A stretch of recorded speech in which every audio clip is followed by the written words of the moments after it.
1, test 1 1 2 test. شدوا هذا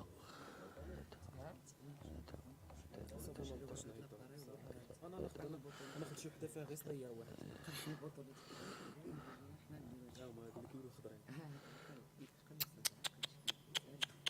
من بعد كيوليو حمرين من بعد كيوليو حمرين هذا هو المشكل والبيضين تا هما ديالي والبيضين كحلين حيت هما ديالي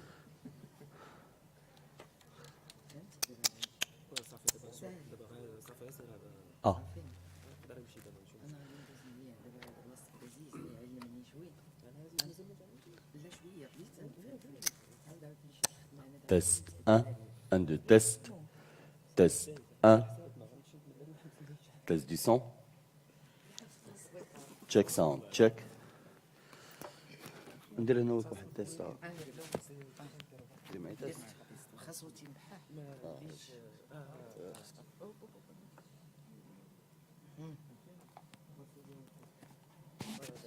هذاك شد لك الراس طق الدنيا هانيه سمعتينا تيست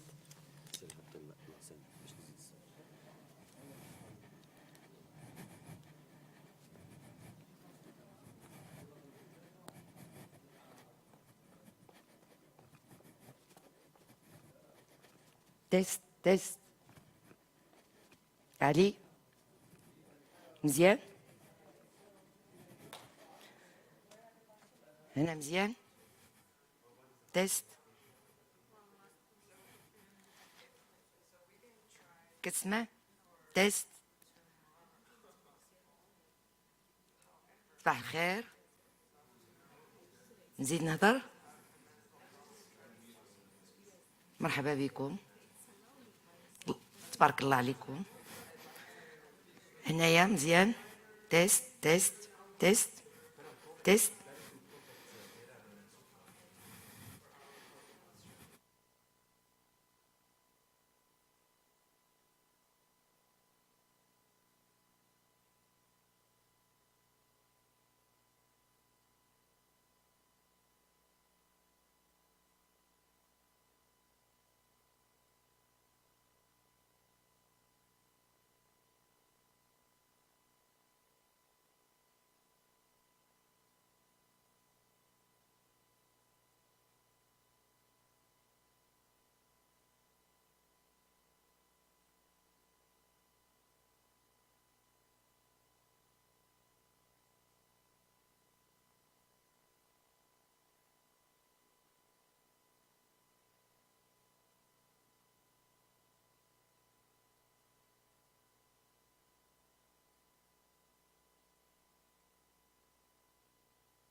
test, 1, test. Test 1, 1, 2, test. Test du son, test du son. Second one.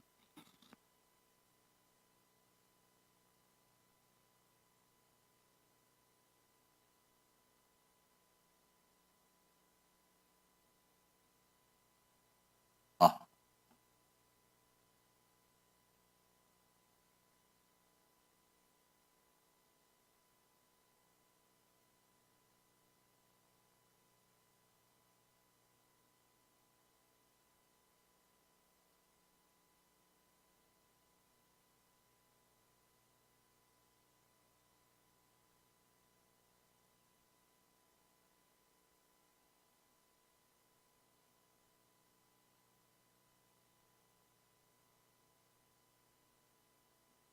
Un, deux, test. 1, 1, 2, test.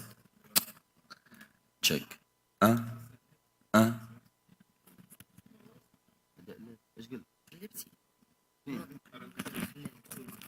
Test 1,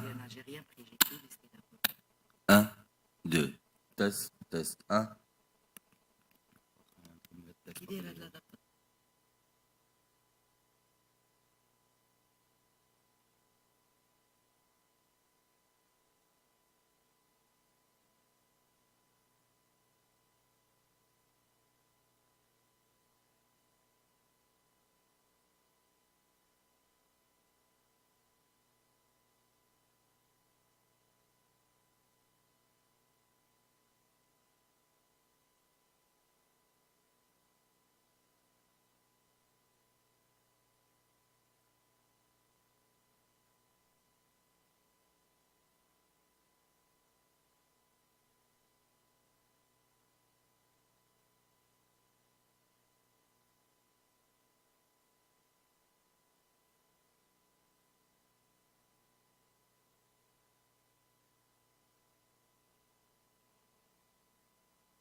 Sitting there, so I'm assuming that we go up from there. Change the place. Yeah. Okay. Yes, exactly. The f- Or um, yeah, What- so you will be sitting here, all four of you. After you have any, I don't know. four of you will be sitting here.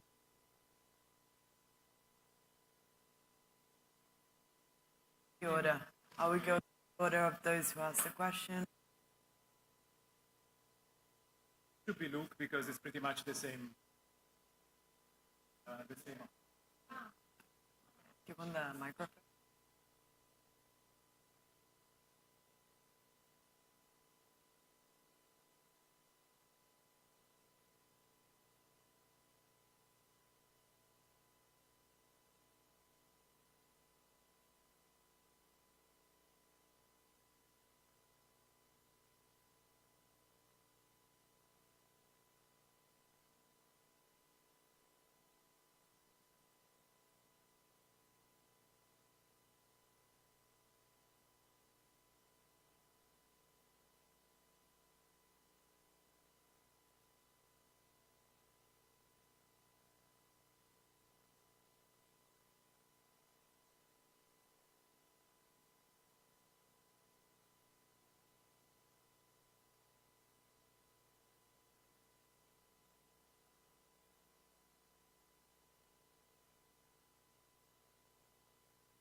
E.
Yes, he responds. And then who's next?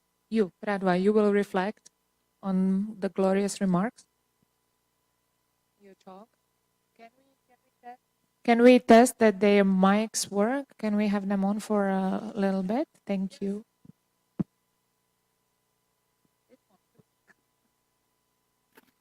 Yes, he will start with the introduction, and then Mr. Martinez will respond, right?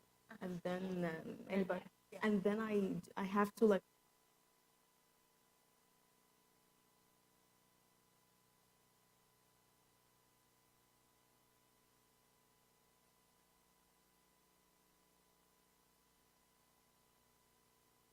Thing is done. Okay, but what happens to what you told us yesterday about the about maybe like making this more of a dialogue? So of course, like interacting if it says something that sparks, moment, or do we interact while this is happening? So for example, Mr. Moratinos gives an answer, and then it would be her turn to answer. I'm like, hey, this is interesting, blah blah blah. I actually think in this setting might be creating, because we have like also a limited amount of time, and it's not, I think the opportunity is, when he asked the question to Moratinos, Moratinos respond, and then it's your turn. That's your opportunity to like, oh, because I don't know, I feel like it could go extremely well and it's going to be a pleasant discussion, but it could also be extremely confusing that maybe Moratinos starts talking about whatever, and there's no time for the others to ask. Of course. That's a little bit the only concern. No, but it makes sense. I just wanted to clarify that. Yeah. All right. All right. And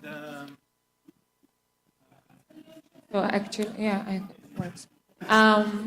Can we just test all the mics? So, Mike, can you ask your question? It's on. Yes, of course.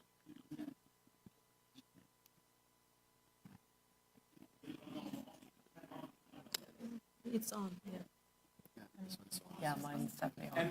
and will they have, just as a backup, will they have a mic here, all of them? Yes. So when you go wrong, then at least there's a mic. So, in case there is something, the mic doesn't work, you immediately understand, there is going to be a backup mic that you have to hold. Sure. I mean, Okay, Mike, can you ask the question just so we test your mic? Sure. So, Mr. Moratinos, my question concerns religious nationalism. And as you know, religious nationalism has been rampant world over. Okay, I respond, la la la la la. And then we go to Radwa. Yes. but she does her own reflection. Yes. So I'm sorry. Would you please say your question again? Nationalism again. Religious nationalism. So my question concerns religious nationalism. Do you want me to tell the full question? Religious nationalism. Nationalism, yeah. Okay. So I will just reflect on the spot. No. Yes. No, Mr. Moratinos. He reads the question.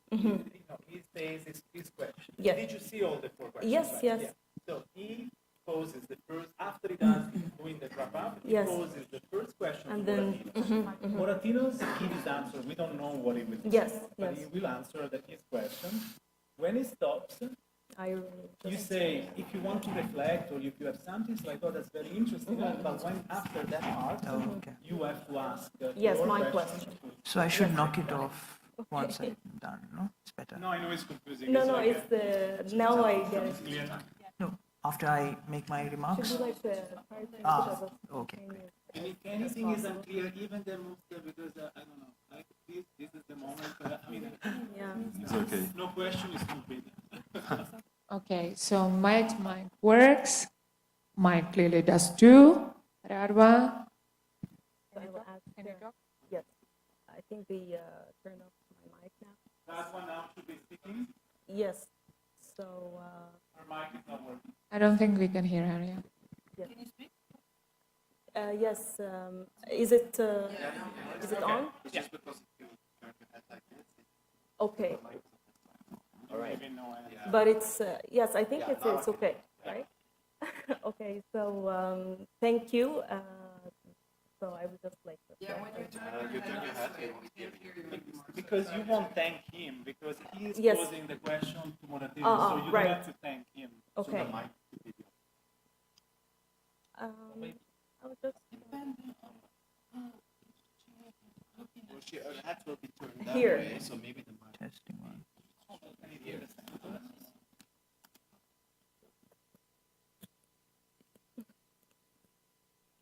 We'll have backup mics, right? Yeah, Just in case. case. Okay.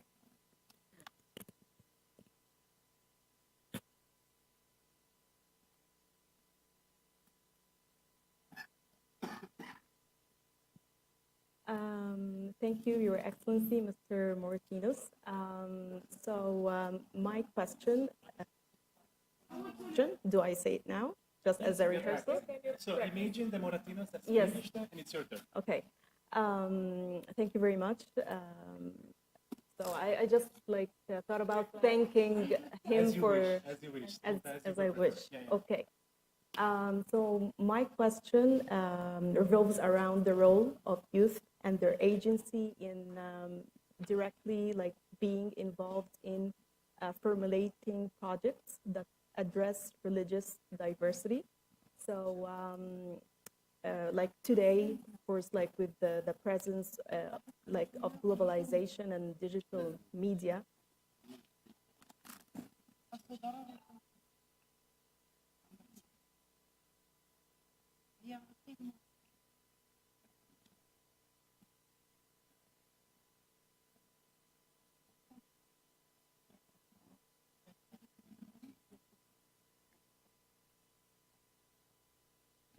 Alessandro, it's not necessary for us to say our name and start. That's not needed, right?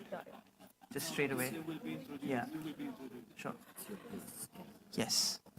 Because you still to see there. Yeah. Have to change the place here. I think it's touching.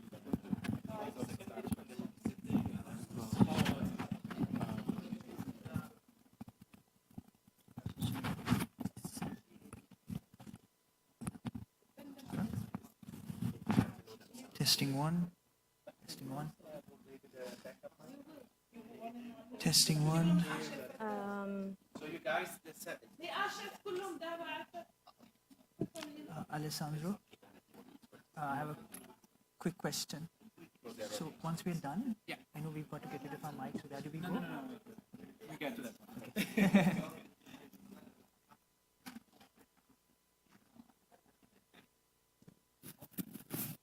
for the second and the third, they have to know if it's abdofat when they're going to. They already marked, no problem. But the second and third group have to say this side with that side. Okay, so you remember where you have to On. put, when you are there. Yeah, now it's on. Now it's on. I can hear myself. So, guys, please remember where you're seated and where your mic needs to be when they will be placed. Because it will be left or right. Okay. Yeah. Do you just remember where Yeah. you should? Now it's Okay. on. Yeah. Do we like this? This is the backup option.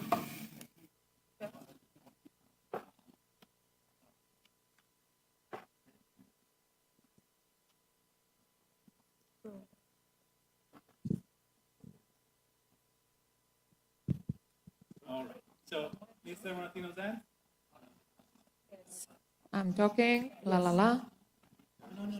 This is the backup. yes, I know, but is it already on, or do I have to turn it on? myself? Only in case this is not working. Yes, then I you will use this. take that. So they will turn it on from their side, right? Yeah. Yes. Yes. So what's the procedure?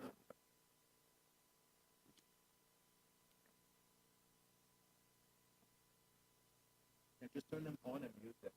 In case they need to use them, you can That was But just in case, can we see how to turn it on and off? It will be on. It will be on. Okay.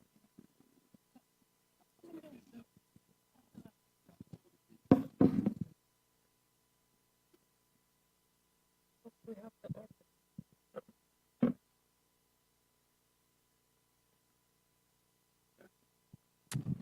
Ali.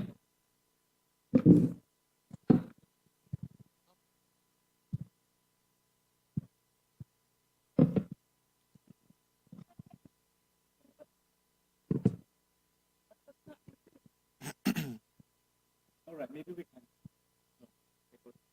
No, no. You stop. It's your turn to ask.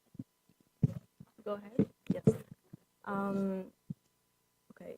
Your Excellency, Mr. Mauritianis, thank you very much. I would like to, first and foremost, I would like to thank you for and thank all the UNAOC team, the Kingdom of Morocco, the Euromed University for arranging this incredibly important event. So my question revolves around the role of youth and their agency in just partaking in creating projects Ali. that address religious diversity. So today, of course, like with the presence of, with globalization and also the strong presence of digital media everywhere, I personally feel that youth or young people have become like more, maybe like many of them have become more open-minded and more accepting of religious differences. Yet again, or there's still, however, some instances of maybe misunderstandings or just like trying to come up with a word. Yes, some instances of misunderstandings or could be like bullying, cyberbullying as well.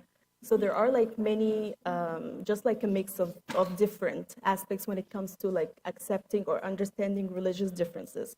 So when it comes to projects that address religious diversity, like are youth directly involved in formulating these projects, like in order to maybe share their experiences, their narratives, to integrate their voices or narratives and experiences in these projects, or how generally like projects that address religious diversity are formed or are based on.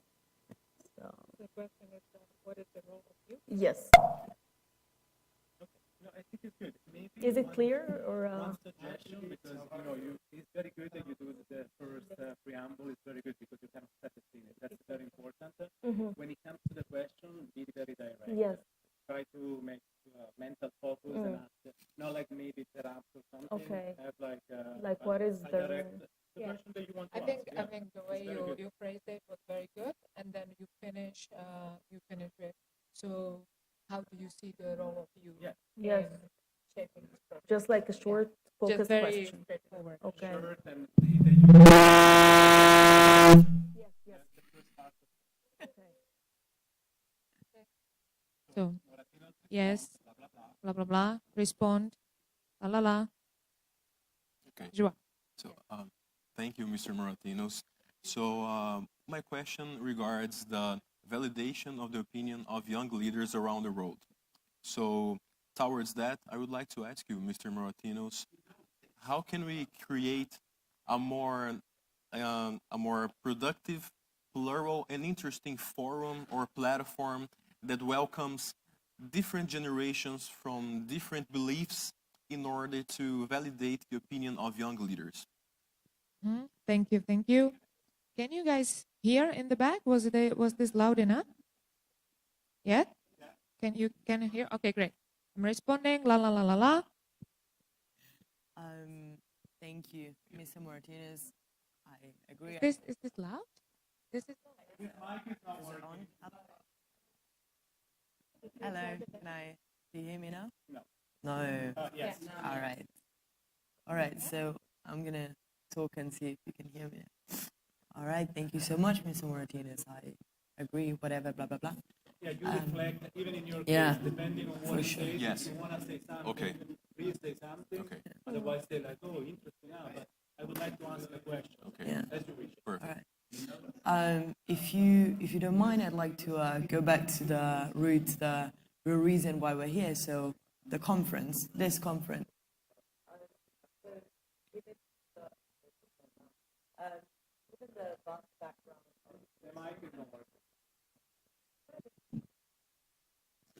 Hello. 1, 2, 3. All right. Sounds Sounds good.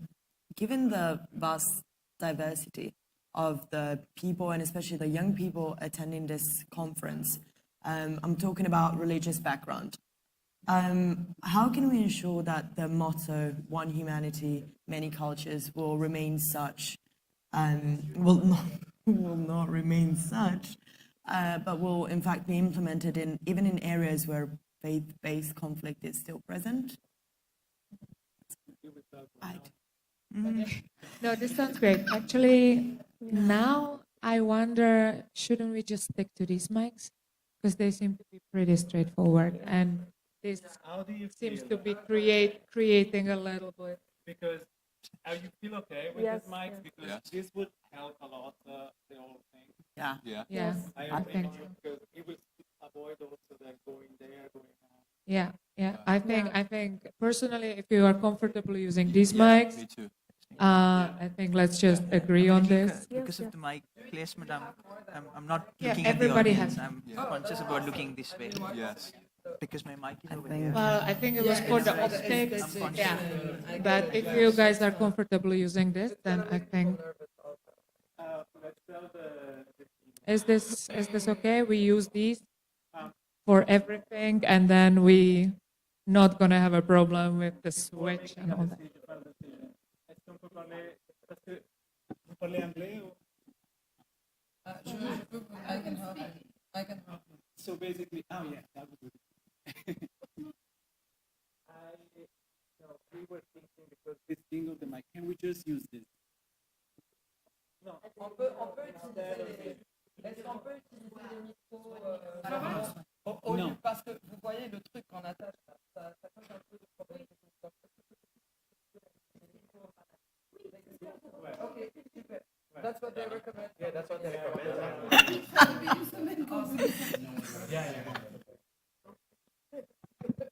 Okay, so that will be that one, much easier. That's it. No microcravat. I think that they were also said when they go beyond 3 or 4 for these guys, we use for them. So like it's better to. even though we sorted out now.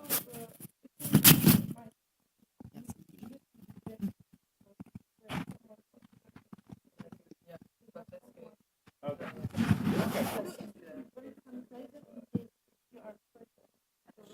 I mean, we can always have sanitizers. That's good. Like in any case. Okay.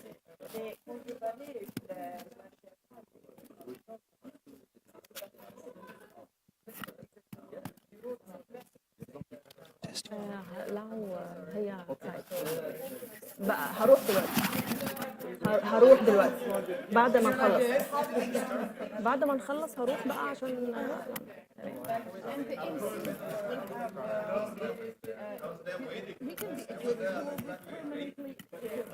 Your question is about religious nationalism, right? Yes.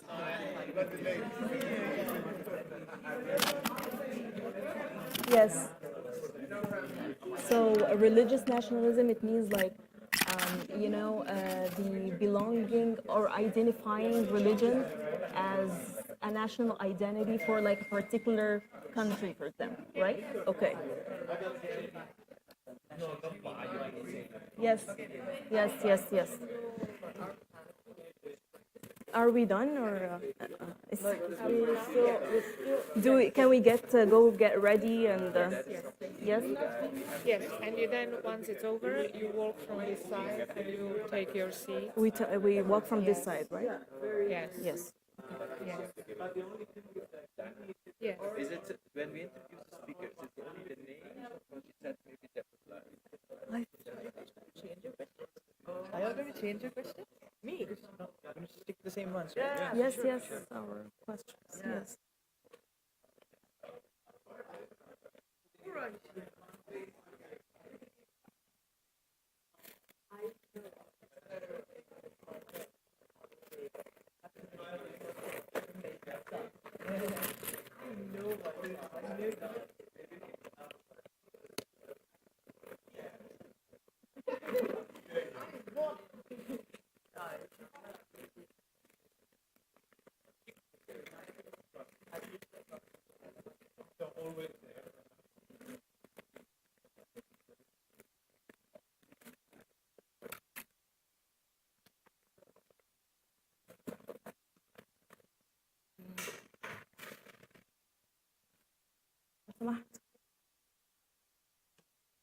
اللي كانت واقفة هنا عشان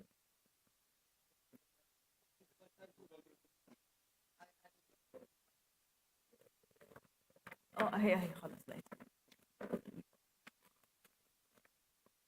ازيك؟ Hi, how are you? Yes.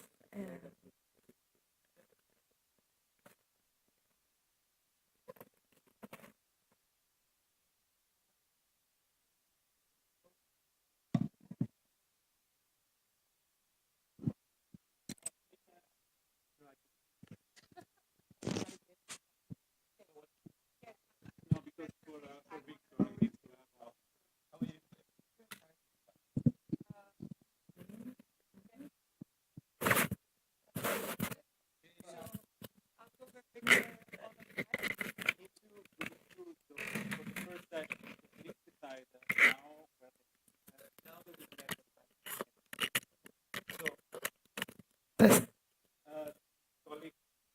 I Since we don't have the mic change anymore,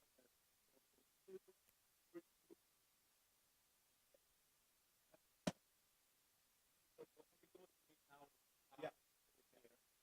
That is first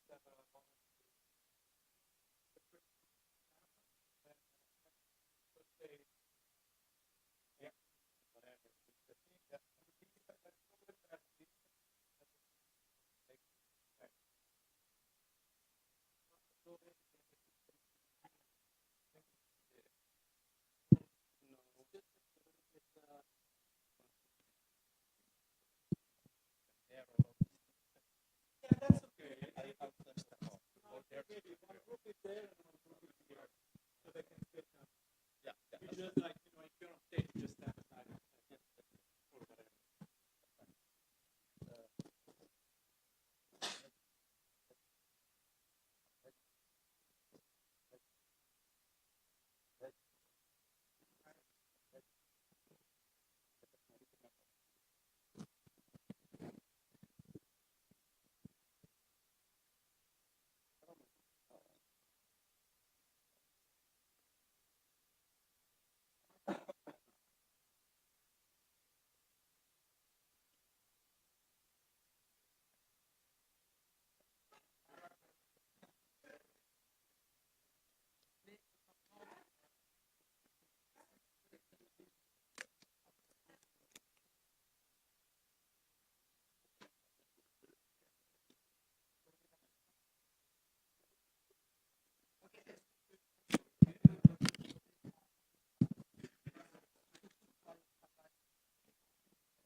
know that Moratino is sitting here. So, oh wait, first, huh? You will follow. So when you following,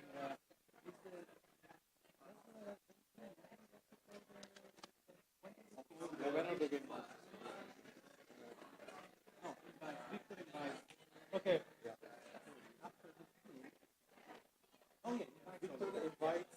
So Victor will say a couple of names, and whatever, and all. I don't know which order.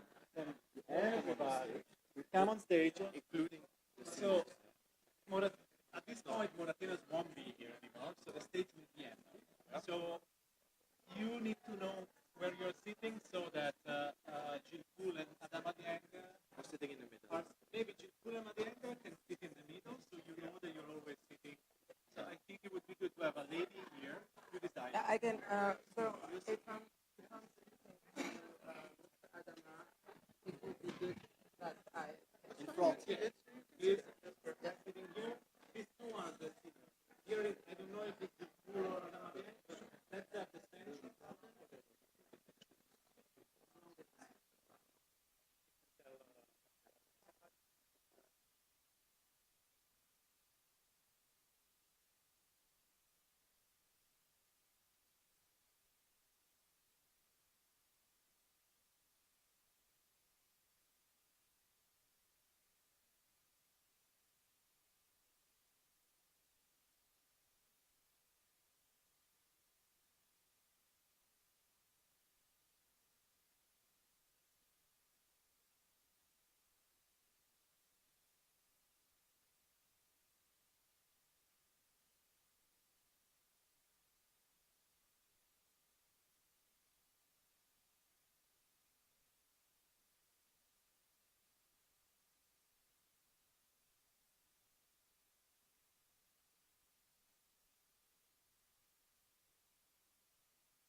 He is the only one who knows the name.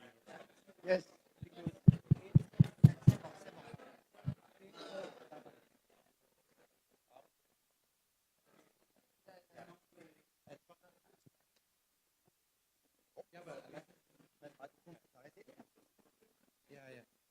Hi guys, good morning everyone. They just told me that it's coffee break, you know where the coffee break hall is. Please, you can go there because we're not starting right now. So if you can come back at 11:15. Yes, what is the time now? Yeah, in 1 hour, yeah? Yeah, yeah. So please, if you can go out of the room so we can also practice a little bit here. Go and enjoy your coffee, please, yeah? Good morning.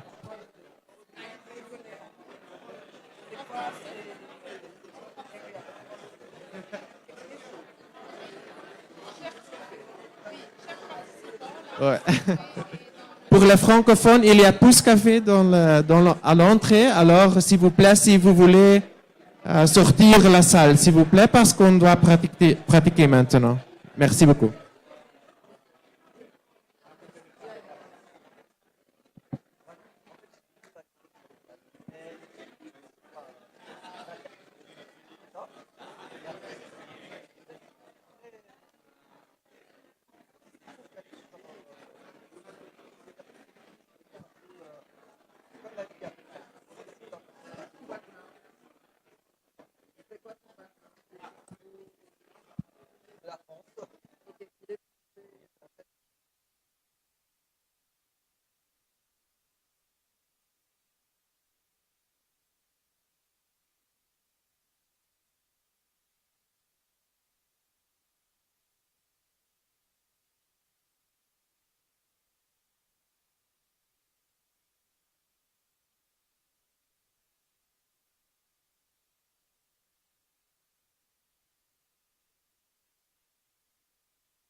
Test, test. 1, 2, test.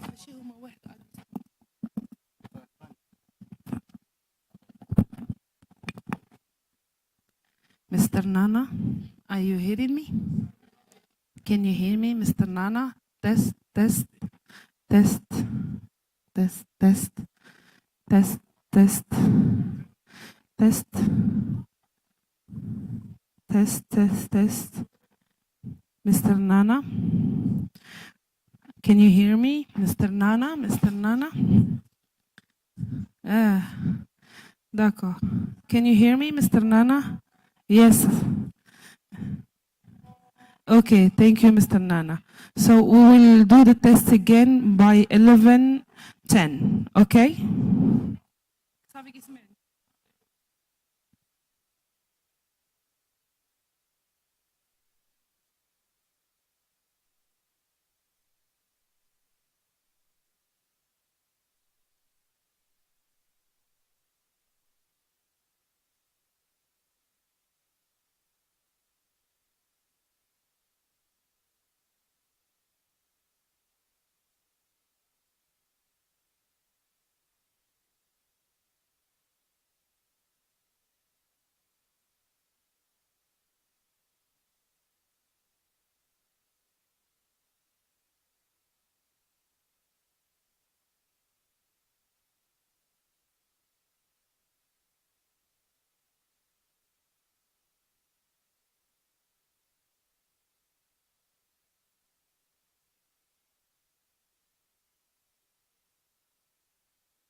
Attends, comment il s'appelle?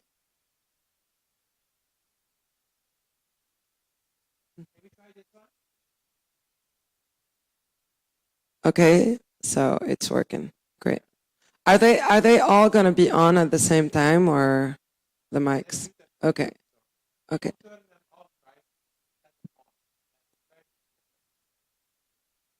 Okay, cool. Yeah.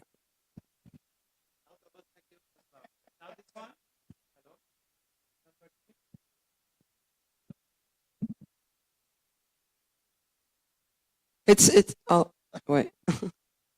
Doesn't work.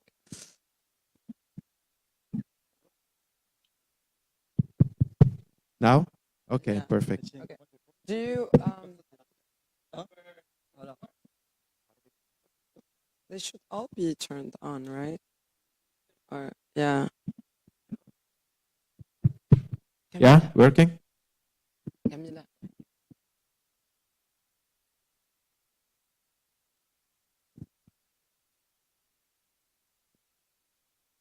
Test.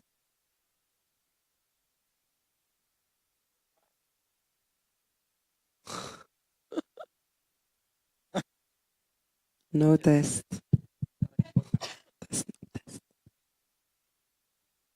Okay.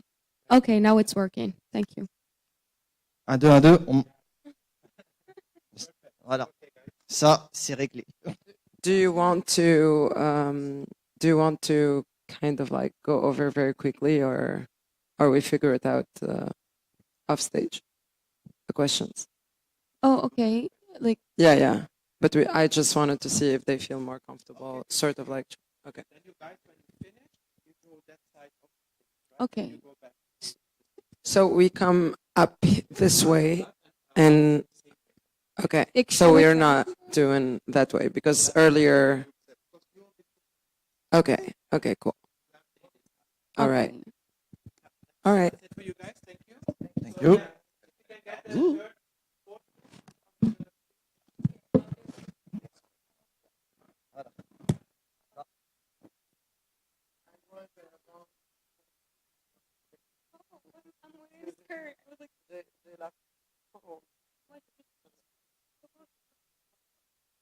Tu t'assois comme tu es à l'aise. Oui. Oui, la petite jupe, c'est pas la très bonne journée pour la petite jupe. Comme ça, c'est bien. La petite jupette. Ouais, ça va. Non, ça va. Ça va. Tu t'assois, mais pas à l'aise. Parce que une fois,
It doesn't matter. So now we just have to decide where we would like to sit. So we have decided or I don't know whatever the table top here. And there are two men. I suppose Vera and Ivana are looking next to them, and I suppose that's just in case there is something happens.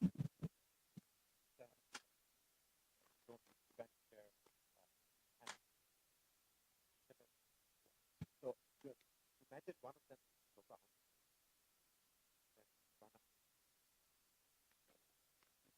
And then you have to adapt the questions.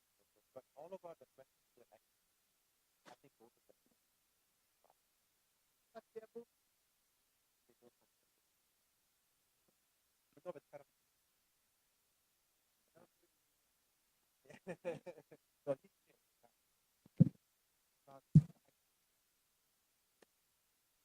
okay, then we go to the question, guys. Yeah. So we start. Yeah. Test. Yeah. So no never do that so Victor has called you on the stage. Yes. He called on the stage as well as speakers. And then he will invite Mira to speak first. So Mira, you sum up the discussion points from the breakout session and maximum 2 minutes. Yeah. We have like 5 minutes for each question, and that includes asking the question, answer from the speaker, and the reflection. All that together is 5 minutes. So you guys keep it short. They're going to go to last speaker to take care. So then Vera asked after the summary, you pose a question to Mr. Fetisov. So you ask him from your perspective and experience as a former minister of sport. Just imagine he's not showing up and you have to ask the question to Carambeu. You just skip the first part and you go directly to the question. So how important is it to integrate sport into social cohesion?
بالنسبه للطرفين. احلى مونديال، احلى كاس عالم بالنسبه لي المنتخب المغربي. 86 اول دور في الدوره المغربية.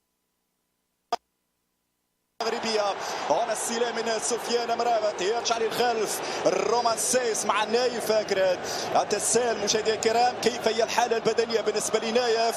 أعتقد الكل اشتغل حتى يكون الدور لنايف فاكرد. أحلى باس، التمرير بعد ذلك لكن مقطوع على زياش. وسط الميدان تمشي كرواتيا، حذاري من لاعب الوسط. الصناعة والانطلاقة مع مودريتش، كوفاتشيتش وبروزوفيتش. اليوم أرجوكم يا أسود، اليوم أرجوكم يا لاعبي المنتخب، راقبوا مودريتش، حطوا مودريتش بين عينيكم، شدوا ربطوا، نعم طوقوا حاصروا. هذا هو السلاح بالنسبه للكروات في وسط الميدان. اذا تجي الكره لمودريتش اعرف ان الخطوره موجوده على دفاعات المنتخب المغربي. ليس مودريتش وحده، بروزوفيتش وكوفاتشيتش الاسماء ذات الخبره الكبيره على المستوى العالمي وفي الانديه التي يلعبون لنا. كوفاتشيتش في تشيلسي وبروزوفيتش هناك في الازرق الاسود النيراتزوري نادي الانتر. ترجع كره للمنتخب الكرواتي. اكيد من يتابع كرواتيا في الكاس العالميه الماضيه وفي دوري الامم الاوروبيه يعرف خطوره المنتخب. بيريشيتش هنا على الطرف الايسر، ننتظر ادوار دفاعيه يا حكيمي خاصه في جهه الغدار. بيريشيتش هذا لاعب صعب جدا، نوايا هجوميه، حس هجومي كبير وكذلك قوه بدنيه كبيره، وبالتالي حكيمي الترقب والمتابعه بينما خطيره هذه الكره والسيس في نهايه المطاف. السيس يبعد الكره مباشره الى الركنيه.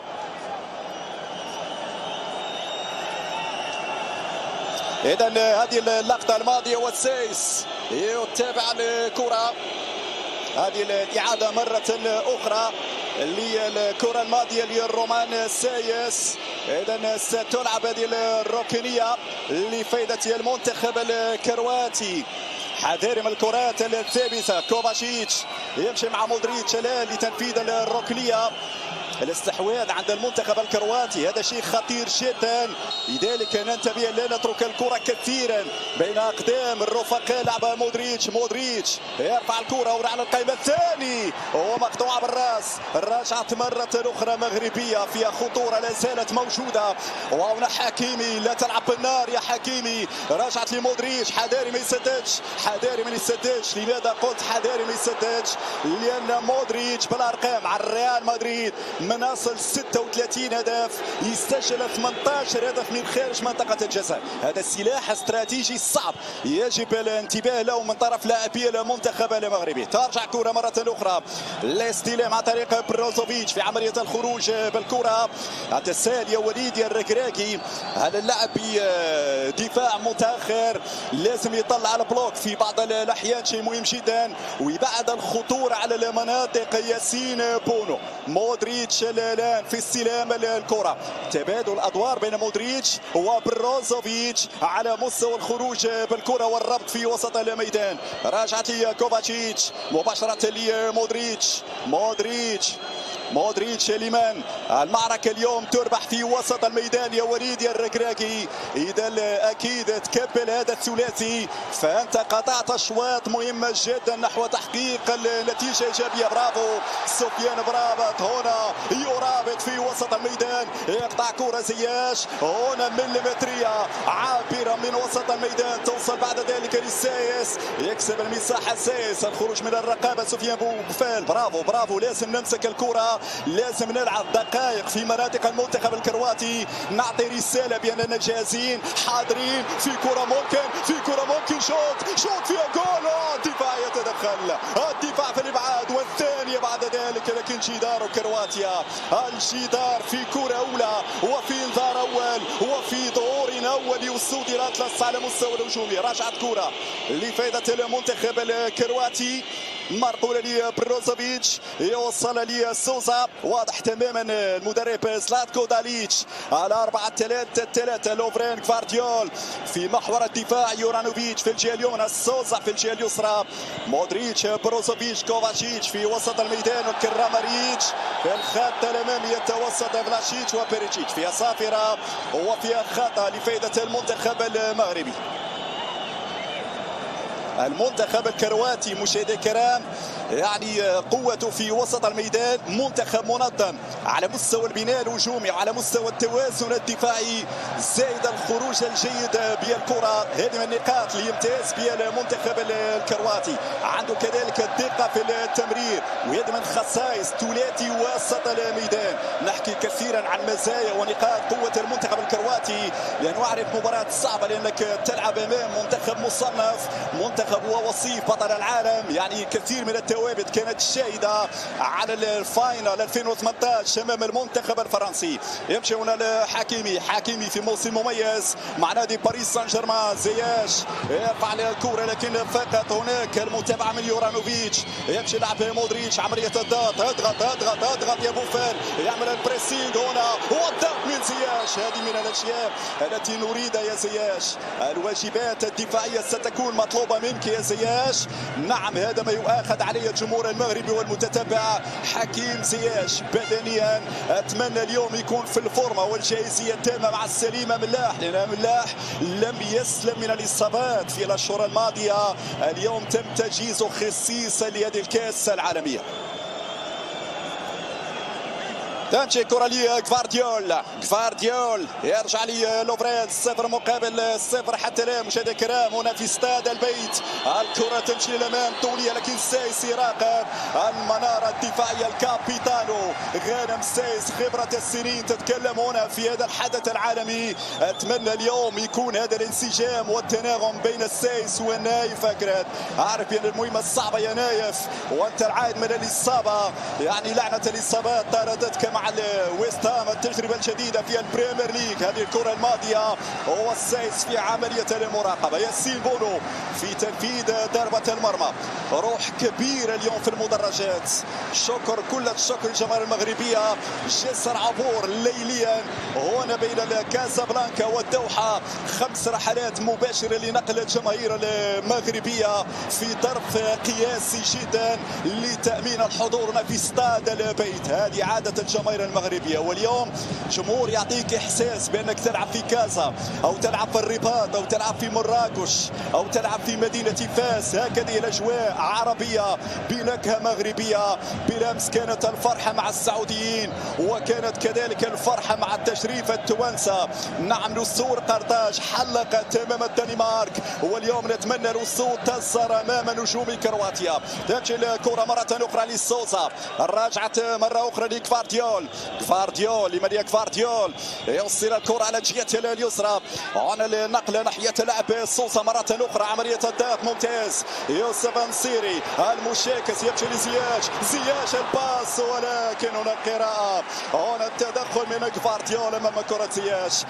يا زياش لو مرت هذه، يا زياش لو مرت هذه زوينة لو مشات لي اللاعب يوسف انصيري، ولكن كفارديول في الموعد. حكيمي يقول الكرة في حذر كبير من جانب اللاعب المغربي، اكيد التقدم لكن في حذر، ليس هناك اندفاع مبالغ فيه لان هذا ممكن يدفع ثمن المنتخب المغربي. نمشي للامام بالتركيز بالحذر بالتنظيم والتوازن بين الدفاع والهجوم، لان كرواتيا ما ترحمش. لو تغلط غلطه صغيره معناه انك ستدفع كاش وستقبل هدف، وهذا ما لا نريده في المباراه.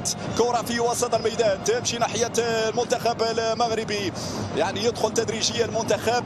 تكلمت عن أهمية أنك لا تقبل أهداف ولا تقبل ضغط في 20 دقيقة الأولى. ممتازة زياش في الكنترول، زياش والكرة جاوزت الخط أوت. الرمية الجانبية لفائدة المنتخب الكرواتي. أعرف يا زياش بأن الموسم صعب جدا مع نادي تشيلسي، لم تلعب كثيرا.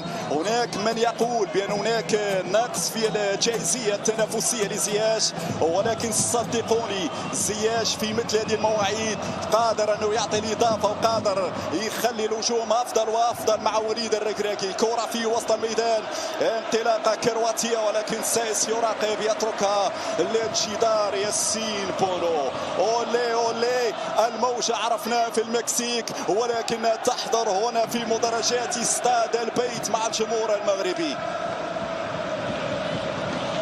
كرة رجعت لنايف أكرد وصلت بعد ذلك لرومان سيس الطوليه، الكرات الطوليه ممتازه. بوفال في احلى كنترول، بوفال 1 ضد 1. امشي يا بوفال، يراوغ بوفال، يمر من الاول يمر من الثاني، يعكس الكره داخل منطقه الجزاء. حكيمي بالراس، شوت الكره يا زياش، زياش عندك، زياش شوت.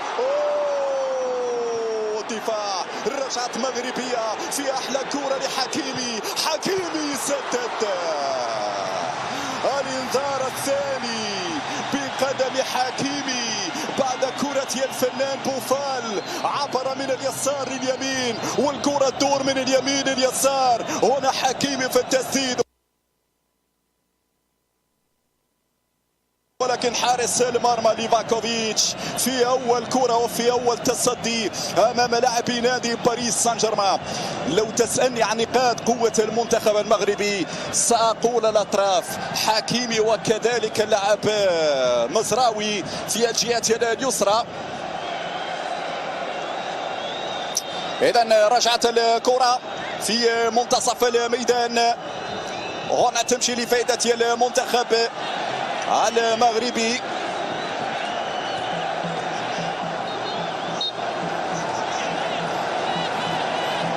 كرة تمشي للتماس،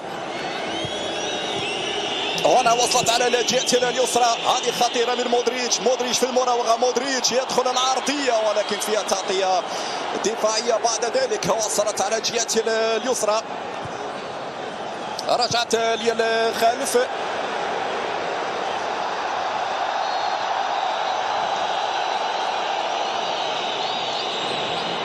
هذا هو لاعب مودريتش في عملية المراوغة، مر من مرابط حذاري، مرابط من ارتكاب الأخطاء بخارج منطقة هون الجزاء. مر مودريتش بخارج القدم، الكرة والتغطية الدفاعية مشيت بعيدة بعيدة بعيدة بعيدة تماما إلى رمية جانبية لفائدة المنتخب المغربي. إذا ستلعب الجانبية عن طريق أشرف حكيمي. زياش الأمام ولكن بعيدة يا زياش، بعيدة يا زياش فقط إلى حارس المرمى ليفاكوفيتش. منتخب كرواتيا مشاهدينا الكرام 6 مشاركات، أول مشاركة في 98، أحلى الصورة في نصف النهائي أمام فرنسا بعد الدورة المجموعات 2002 2006 2014، والوصافة في أكيد أفضل مشاركة على مستوى كأس العالم. كفارديول يلعب في وسط الميدان، بروزوفيتش يعيد مرة أخرى هنا لفائدة لاعب كفارديول. هذا هو المنتخب الكرواتي، ينوم المباراة بهذا الإيقاع البطيء جدا، ولكن في أي لحظة ممكن يغفلك بكرة في أي جزئية بسيطة، وفي أي لحظة تساو ممكن أنه يوصل لمرمى الحارس ياسين بونو. الكرة تخرج مباشرة إلى رمية جانبية. الأهم لا نترك لاعبي المنتخب الكرواتي أن يسددوا من خارج منطقة الجزاء، وأنا تكلمت على هذه النقطة وهذه المسألة يعرفها جيدا وليد الركراك، وبالتالي عدم ترك المساحات الكافية لمودريتش، بروزوفيتش وكوفاتشيتش على مشارف منطقة الجزاء. انطلاقة من الجهة اليمنى، هنا التحضير بعد ذلك، لكن مزراوي بكل هدوء يلعب الكرة بعد ذلك. هنا استلام من يوسف، البحث عن الأملاح، خاطئة ديال التمريرة، خاطئة ديال التمريرة، مرت سلامات. أول غلطة، والغلطة بأكيد عقوبة، والعقوبة جات من بيريتشيتش. الحمد لله مرت سالمة على مرمى ياسين بونو. حذاري من الأخطاء الفردية، حذاري من كرات مثل هذه. بيريتشيتش هنا سدد مباشرة، لحسن الحظ لم تكن بالمركزة والدقيقة، وبالتالي تخرج مباشرة إلى ضربة مرمى ياسين يا بونو. تمشي الكرة للأمام، نقلة في الوسط، هنا الانطلاقه من طرف اللاعب لوفرين برافو. الصراعات الثنائيه في الوسط لازم نربحها، هكذا لما تربح النزال الاول الثاني في الوسط هذا يعطيك ثقه اكبر ويخلي المنافس يرتبك اكثر ويخلي الضغط اكثر على رفقاء لاعب لوكا مودريتش. الكره تمشي للتماس، اتمنى نشوف المنتخب المغربي يعمل ضغط عالي في بعض الفترات، هذا شيء مهم جدا لارباك المنافس. هنا انطلاقه مره اخرى ملعوبة الكرة على الطرف يا الايمن، تمشي ناحية لاعب حكيم زياش، مرفوعة في القائمة الثاني، في القائمة الثاني. هنا نقصة الراسية، وين الراسية يوسف ينصيري؟ الكرات اللي حبدها نصيري هناك في سيفيا مع الماتادور الاندلسي، سجل اهداف باحلى صورة. هنا نتمنى تتكرر ولكن بقميص المغرب يا يوسف ينصيري. الكرة الماضية ولمسها يوسف ينصيري كان ممكن تعطي هدف اول. تمشي كرة على الطرف الايسر، هذا هو المطلوب، هذا هو المطلوب. نعمل الضغط عالي، نعمل الضغط عالي ونحاول نتكل الكرة في مناطق المنتخب الكرواتي. تمشي للتماس، زياش يلعب الكرة لعزدين وناحي، وينك يا عزدين؟ وينك يا عزدين؟ وين اراضيك؟ هنا الباس، التحضير، بوفال، بوفال يراوغ، بوفال، بوفال، هذه كرة ممكن جول، شوت شوت شوت، سدد الكرة لكن هنا تباطؤ وبالتالي ترك المجال لدفاعات الكرواتية للابعاد. رجعت مغربية، نبقى الدات، افضل المنتخب المغربي. حكيمي الباس، 1-2، احلى كرات، احلى لمحات ولمسات. هنا في صافرة وتعطى الافضلية للمنتخب المغربي، احلى كرات واحلى لمسات. وهنا بداية الابداعات في ارض البيت، هنا في قطر. المغرب نريد سماع زئيرهم، نريد سماع زئير الاسود هنا وسط البيت. يا حكيمي ضربة حرة، من يقف خلفها؟ بكل تأكيد من غيره، هو حكيم زياش، من غيره هو حبة المشماش زياش، حبة المشماش زياش. في لحظة ممكن تكون بداية كتابة تاريخ المنتخب المغربي هنا في كأس العالم فيفا قطر 2022. الكل يتوقع وينتظر هنا أولى الومضات، أولى الانطلاقات وأولى التسديدات منك يا حكيم يا زياش الرسام. نعم المغربي حكيم زياش، هل ترسم أجمل لوحة هنا في أراضي قطر يا حكيم يا زياش؟ نتمنى ذلك، نتمنى ذلك يا حكيم. يلا يا حكيم يا زياش، الشباك تناديك يا زياش، عينك على الشباك يا زياش. الترقب كبير، الشباك في انتظارك يا زياش. يلا يا زياش، جيبوها يا الولاد، جيبوها في الشباك، حطوها في الشباك. زياش، بوفال والبقية. نعم هنا زياش واضح تماما من سيسدد. زياش، إني أرى في الشباك يا زياش، إني أرى في الشباك يا زياش، إني أرى في الشباك يا زياش، ولكن الجدار هنا أمام زياش. رجعت مغربية داخل منطقة الجزاء فيها تحضير لزياش، ولكن الدفاع. شوف هنا الكروات رجعوا، لكن حذاري من المرتدات، حذاري من ترك المساحات، حذاري من الانطلاقات. يلا يا مرابط أمن الدفاع، يلا يا مرابط أمن الدفاع. ما يمرش. برافو، قاطع الكرة في الوقت المناسب، وبالتالي هناك ركنية لفائدة المنتخب الكرواتي.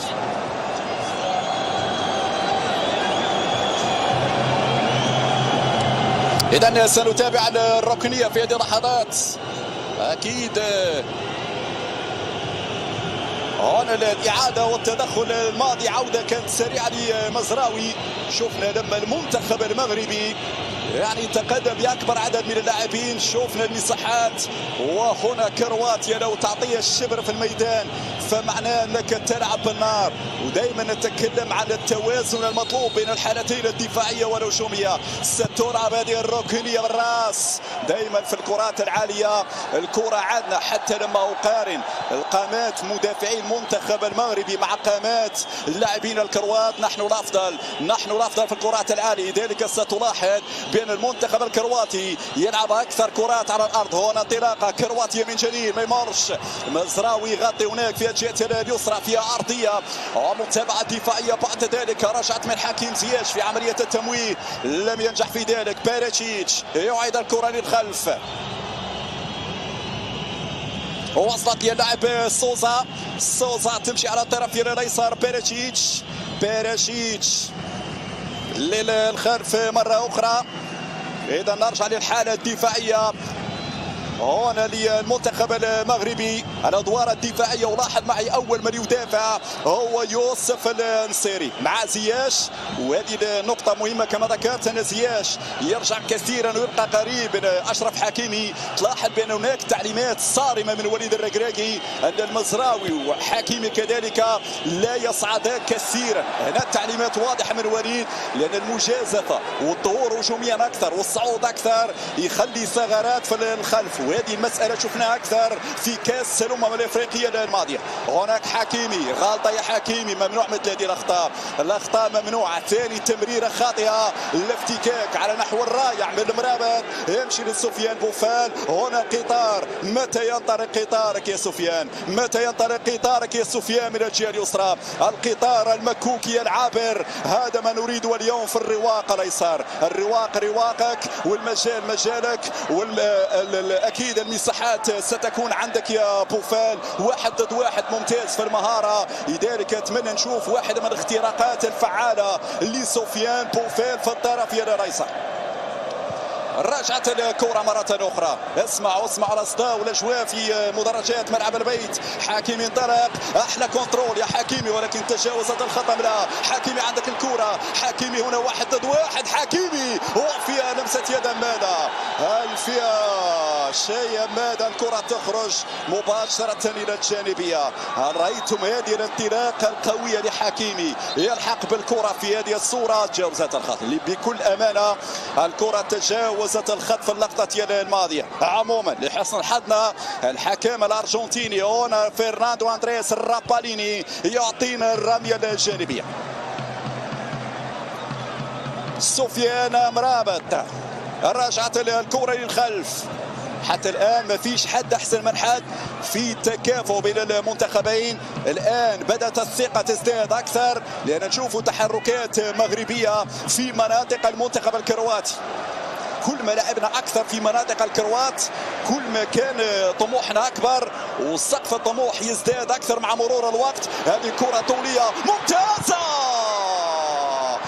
يا يوسف يا نصيري، لو فعلتها ستعيد إلينا ذكريات صلاح الدين بصير في مونديال 98. هل تتذكرون صلاح الدين بصير وهدفه الأسطوري أمام منتخب اسكتلندا هناك في الأراضي الفرنسية بنفس الكيفية، ولكن هنا من زاوية صعبة يقطع المدافع الكرواتي في نهاية المطاف. هذه الإعادة مرة أخرى يعني يحصر نصيري، ولكن لوفرين بخبرة السنين يقطع الطريق أمام ممثل ماتادور أندلسية إشبيليا. ليفاكوفيتش منتخب كرواتيا مشاهدي الكرام اول مواجهه مع منتخب عربي في نهائيات كاس العالم. وعلى فكره في كاس العالم كرواتيا تلعب اليوم مع الثالث منتخب افريقي بعد ما لعبت امام الكاميرون. وذكريات 2014 4-0 لكرواتيا، وانتصار امام منتخب افريقي اخر نسور نيجيريا في 2018 2-0 للمنتخب الكرواتي. ان شاء الله اليوم تتفك العقده، وان شاء الله اليوم يكون الانتصار حليف المنتخب المغربي واول خساره للكروات امام منتخب افريقي. وسط الكره على الجهه اليسرى، اخرج يا ياسين، ياسين بكل امان، ياسين يعطيك الاطمئنان. هنا في دور ياسين بونو الجدار الاندلسي، ولكن ساقول جدار هناك في كازا. ياسين بونو في اصعب فتره حاليا، نعرف ذلك ياسين، لان الدفاع اكيد يعيش وضعيه صعبه جدا. نادي اشبيليا دفاعيا يعيش وضعيه صعبه، وهذا اثر على مردود ياسين، ولكن بالارقام وبالجوائز الفرديه وكذلك بما حققه ياسين يعتبر واحد حاليا بكل امانه ومن دون مبالغه واحد من اجود الحراس، ليس فقط على مستوى الاوروبي بل على مستوى العالمي. هذا يدعو للفخر ويعيد الينا ذكريات الاسطوره بادو الزاكي اللي كان وراء بل واحد من المساهمين في الانجاز الاسطوري للمنتخب المغربي في 86. إذا الكرة تمشي للتماس. حتى الآن الفرص الواضحة غير موجودة في المباراة. يعني مباراة تكتيكيا يدبر المنتخب المغربي حتى الآن بشكل ممتاز. إذا لم نسجل على الأقل لا نقبل الهدف، ونعلم أهمية المباراة الأولى. لو تفوز في اللقاء الأول هذا يعطيك حافز ذهني معنوي كبير جدا في تدبير المباراة الثانية والتي ستكون أمام الشياطين الحمر منتخب بلجيكا. لوكا مودريتش يلعب الكرة هنا مقطوعة. هذا ما يعجبني في المنتخب المغربي، في الثنائيات حاضر، في النزالات على مستوى وسط الميدان حاضر، في الضغط على حامل الكرة حاضر. وبالتالي اليوم مركز المنتخب المغربي ذهنيا تكتيكيا. وليد حافظ الدرس حتى الآن، وليد حافظ منتخب كرواتيا مراجع دروسه أمام منتخب كرواتي في المواعيد الكبرى. أكيد يكون حاضر بانتصارات، ولكن إن شاء الله اليوم الانتصار يكون حليفكم يا أسود الأطلس. رجعت الكرة ناحية لعب مودريتش نقل على الطرف الايسر، تمشي ناحية لعب بيريشيتش والمرور ما يمرش يا حكيمي اليوم في ادوار دفاعية اكثر من هجومية. كوفاتشيتش يرفع كرة لكن ياسين بونو بالمرصاد، ياسين يدير، ياسين هنا اعلى من الجميع ويصد الكرة الماضية. بالمناسبة منتخب كرواتيا قادر انه ينسجم في الثلاث انظمة. ال4-1 4-1 اشتغل عليه المدرب زلاتكو داليتش، وكذلك ال4-3-3 إضافة إلى ال4-2-3-1. لكن في السنة الماضية وفي السنة الحالية هو اشتغل على ال4-2-3-1 لما يغيب مودريتش، ولكن لما يحضر لوكا مودريتش فهو يعتمد على ال4-3-3. طبعا يتوسط بروزوفيتش وكذلك كوفاتشيتش. هنا الخطأ والصافرة تمنح الامتياز لسليم ملاح. واضح بأن سليم ملاح لم يتشافى 100%، لكن رغم ذلك وليد يضع فيه الثقة كواحد من اللاعبين المجربين متمرسين والمشتكسين جدا في وسط الميدان. الادوار الدفاعيه مطلوبه من سليم، لكن ايضا في عمليه المسانده والزياده العدديه في الامام. اذا جاءت الفرصه ممكن يصعد المرابط في عمليه الراب. المرابط يمر والصافره الياتيريندار بكل ثقه وبكل جرأة. هل رأيتم المرابط في هذه الوضعية؟ فعلا ما شاء الله خبرة السنين. كأنك تشوف الشقيق هنا نور الدين مرابط وليس سفيان مرابط، يعني نفس الستايل نفس طريقة اللعب القتالية والرجولية أكيد في الأداء. هذه من سمات أسود الأطلس وهذه من سمات عائلة المرابط. نعم من نور الدين وصولا إلى سفيان المرابط. تمشي الكرة على الطرف الأيمن أقرب إليه نصير ما عندوش مشكل. جرب وليد الركراكي في الجهة اليسرى قبل بلال حسن. انطلاقة من سفيان بوفال عندك الكرة ولكن تتجاوز الخط. نعم بالعودة لنصير المزراوي اليوم في الجهه اليسرى وليس في الجهه اليمنى. نعرف بان نصير المزراوي يعني في الاصل هو ظهير ايمن مع فريق بايرن ميونخ وسابقا مع نادي رايكس امستردام، لكن ليس لديه اشكال. وليد الركراكي شاف عينه على نصير المزراوي في البروفا الوديه امام منتخب تشيلي، كان ممتاز جدا في الطرف الايسر، بل في المباريات الوديه في معسكر اسبانيا قبل البلاء الحسن. ونفس القاسم المشترك مع حكيمي، لان حتى حكيمي ممكن يلعب كظهير ايسر. تمشي الكرة في وسط الميدان. كفارديول أمامية الكرة مقطوعة. بعد ذلك المعركة الكبيرة في وسط الميدان. لاحظ الكثافة العددية في الوسط، وهذا دليل واضح بأن منتخب المغرب أكيد يقفل المجال أمام الثلاثي الرعب مودريتش كوفاتشيتش وبروزوفيتش. هنا الأمامية حكيمي في الصعود، ولكن تقطع بعد ذلك من كفارديول. راجعت مغربية زياش، عينك على الكرة يا زياش وعينك على نصير يا زياش، ولكن بعيدة تماما على يوسف نصيري يا زياش. هذا هو حكيم زياش. اكيد المجال عندك يا زياش لتحطيم الارقام في تاريخ الكره المغربيه. زياش 18 هدف حتى الان منذ اول مباراه مع المنتخب المغربي، ويبقى صاحب الرقم القياسي هو صاحب الكره الذهبيه احمد فراس 36 هدف. ياتي بعد ذلك النجم الرجاوي والمغربي صلاح الدين بصير 27 هدف، ثم كاماتشو او عبد الجليل حدا مع ذكريات الموندياليه في الكاس العالميه بفرنسا. هناك كان الانتصار.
Test.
Check.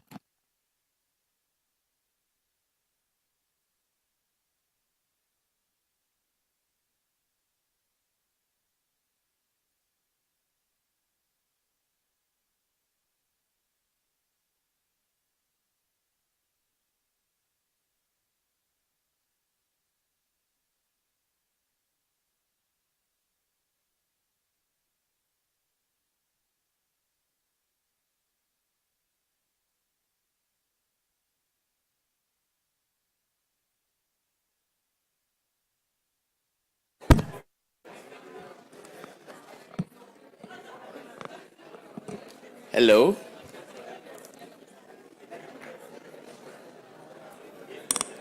Hello.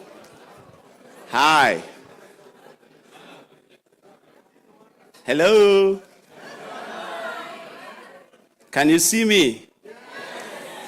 Am I smiling? You are. Thank you. Welcome. A very special day. It's a great opportunity to be here, and most importantly, to witness the power of sports. We just been going through a very deep moment of anxieties and support and love for the teams who are playing right now, and we wish both of them a very happy play. Welcome, ladies and gentlemen. It's a beautiful day today. This is a UNOSCA Youth Forum, and the theme of the day is the future they youth want.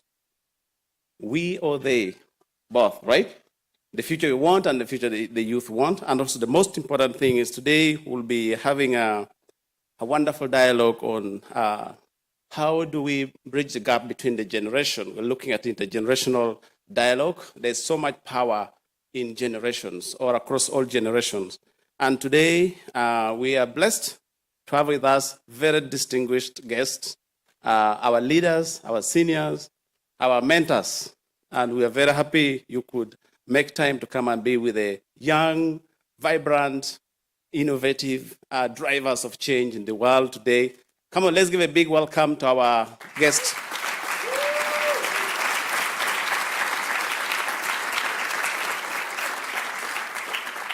Thank you. My name is Victor Ochen. I am from Uganda. We are not playing in the World Cup yet. I work for African Youth Initiative Network, which is an organization we founded over 15 years ago when we were working to promote the culture of peace in our communities, but also most importantly, promoting the spirit of tolerance. And sports is one very important tool we use to promote and achieve our goals. And I am very happy to be the MC of the day. I look forward to a very interactive moment. And right away, without wasting so much time, we want to make sure that, as we know for sure, the theme of the discussion, it's very clearly on the future we seek, but also most importantly, the future the youth want, of which in this case, we were once there, we will all be there, and where with the community, whether in the society. And I have the pleasure to introduce our guests today who are going to be discussing with us, also engaging with us in many special ways. Let me welcome you to welcome our High Representative of the UNOSCA, His Excellency Mr. Miguel Angel Maratinos, who is the High Representative for the United Nations Alliance of Civilization, and Professor Mustafa Busima, the President of Euromed University. We are very happy that you all accepted to come and be with us. You're welcome to join us on the stage, please.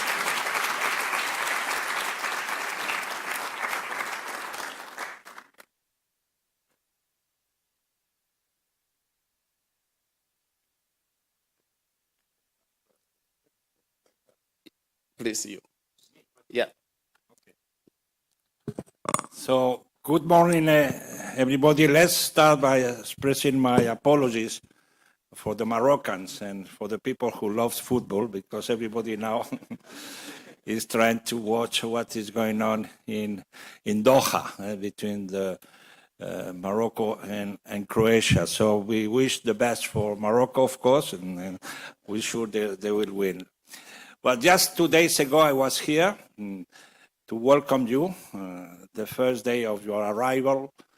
I've been told that you've been working hard and having very good and constructive discussion, and you come with certain recommendations and certain, I would say, requirement for the so-called decision maker that you should take into consideration. Yes, we wanted to have this youth forum in this 9th Global Forum of the United Nations Alliance of Civilization, because as I told you the first day, it's good that at the level of governments, at the level of civil society, NGOs, religious leaders that are trying to build together this collective, I would say, engagement towards living together and living in a peaceful societies. The main responsibility for that is the youth. And as I told you, it's not just to prepare you for 5 years ahead or 10 years ahead, it's already. We need you from the moment zero. You are important actors.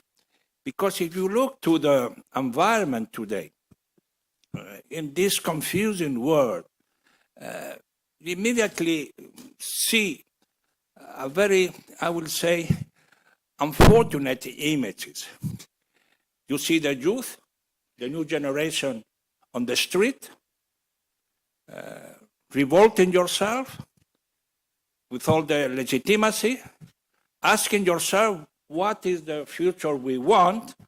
What are the future you are giving to us, the decision makers, and how we can prepare our own and our present, our future together. And the second image is you see people like me and others that we are in our offices, in the different close apartments, trying to change the world, talking, changing word, declaration, and there is a break, there is really a fracture between the street and the offices. So what we wanted as the United Nations Alliance for Civilization, because we are talking to these very plural stakeholders, because we have to realize, as Professor Edgar Morin, that lived in Marrakech, is 102 years or 101 year now. He said about the la pensée complexe, no? The complex thinking. Today you cannot address things with one variable. You have to try to embrace the complexity of the world.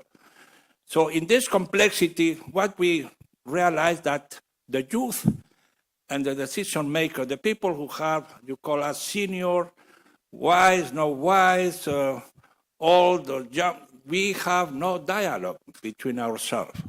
So you have a lot of things to tell us, but we have the responsibility to share with you our experience. It doesn't mean that you have to follow us, but it means that you have to listen in order that you can get what we fail, why we were not able to prepare or to do things better, and to learn, because life is a permanent learning process. I can tell you that every morning I learn something else, and I'm very proud to acknowledge that I don't know. When somebody asks you, I don't know everything. So I'm very curious to enlarge my capacity of learning. So I think you have to learn from us, but we have to take your recommendations, your aspirations, your dreams to us in order that together, collectively, we can make a better world. So we have prepared a very rich panel today, very well structured, that we will try to engage in this intergenerational dialogue. We have selected two elements that, of course, at the all level, but in terms of youth, I think are essential in this complexity of the world, that are sport and culture. And at the same time, how a local municipality like Courneuve, the mayor is with us, where we have with the Alliance of Civilization a very fantastic project that has been a demonstration that there can be a different future, that can be a different answer to the problems of this living together in a small city. It's not so small, but not it's Paris, but it's the mayor will explain how is the city of, they call it La Ville du Monde, not the city of the world. More than 90 nationalities living together. It has been very controversial, but now they work all together. So we have selected that, and so we will have first a panel with, the sport element. We will have also myself. We have one of the greatest start of sport in the Russian Federation in the world on hockey, Vladislav Fetisov. He has been a golden medal World Cup, Olympic Cup. He has been Minister of Sport in Russia. He's a great, of course, here in Morocco you don't play hockey, it's hockey, no? But you can introduce this sport in Morocco, no? Well, in Emirates, they have created some, the Gulf, they have so wealthy, they can create this element. But we have that. Then we have Christian Caramberg, that is very known, football player of France and Spain, Madrid. That's only my position that I'm Atletico de Madrid, not Real Madrid, so I have some reservation with him, but that can be solved. Here, after here, Real Madrid is not my team, So, and then, of course, we have the mayor, as I told you, and then we have two great friends and artists.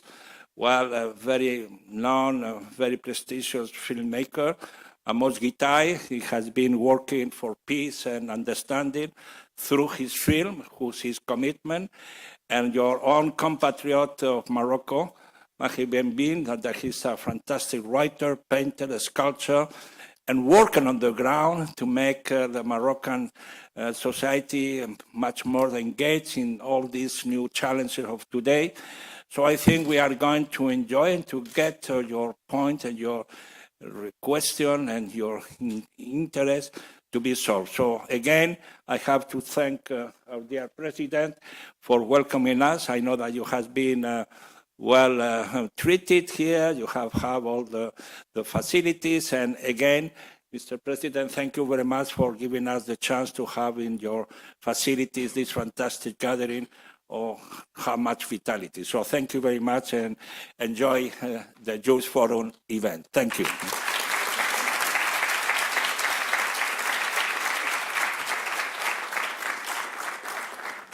Thank you very much, Your Excellency Angel Miguel Martinez. The names are a bit many. I have mine too, only Victor Ochen.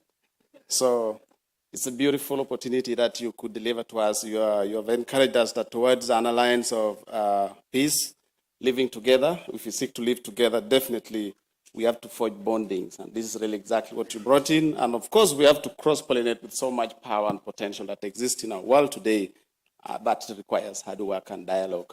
Thank you so much for the words of wisdom. And let me take the opportunity to welcome our host, who is very generously giving us all the beautiful time here. What can be more beautiful than having you welcome us here? Professor Mustafa Bousmina. I hope I'm pronouncing well. You're welcome. Thank you.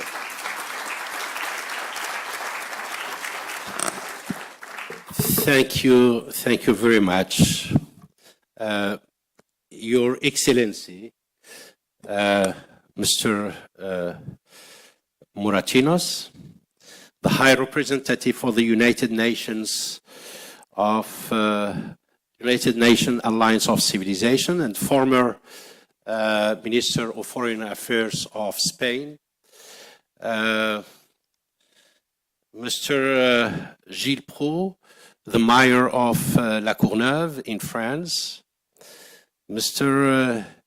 Vyacheslav Vitizov, the former Goodwill Ambassador for Russia and one of the big athletes, Mr. Christian Lekakou, Carambeu, qui nous a fait rêver pendant des années, but I don't agree with him. He is for Real Madrid, I am for Barcelona. So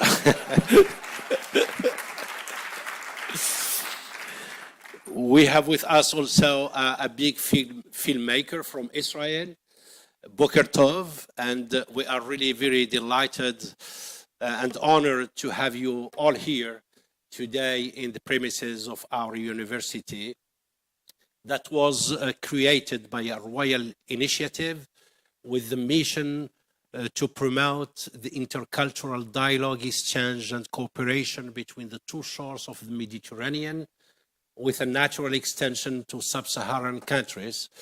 And the gathering of the youth here inside the university comply perfectly with the missions that were assigned by His Majesty the King to our university.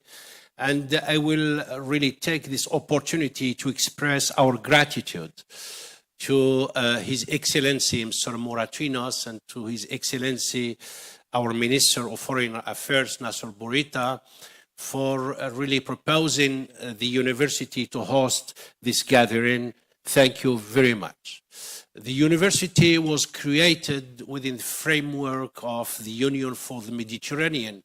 And here again, really, I express my high appreciation to His Excellency Mr. Moratinos, who was very instrumental in having this university in Morocco. As you can see, is not a project, is not a dream. Now it's a reality. And what a joy to have the youth that represent here in this auditorium 98, as they told me, nationalities. And they, during these 3 days, they did a great job. They were really engaged in dialogue, in exchange, and I am sure that they will come up with some recommendations, some relevant recommendations to the United Nations, such that the voice of the youth could be heard and their concerns could be taken into account. On the 21st of November, His Excellency, Mr. Moratinos, was here, and he made a speech telling you that you should have self-confidence. I take this recommendation, and I will repeat it just again in other words. Don't let anyone, I say anyone, even your parents, your brothers, your sisters, your best friends, to let you think that you are not able, that you are not capable. Everything can be reached, and the limit is the sky. The second recommendation, what I can say to the youth, is don't be attracted, don't be seduced by the speeches of hate, by the speeches of anti-Semitism, Christianophobia, Islamophobia, because at the end of the day, xenophobia, racism, is in reality projecting onto the other the hate we have of ourselves. Le racisme, c'est vraiment projeter sur l'autre le dégoût qu'on a de soi-même. So please don't be attracted by any kind of radicalization, of extremism, of hate. We are different cultures, but just one humanity. Thank you very much.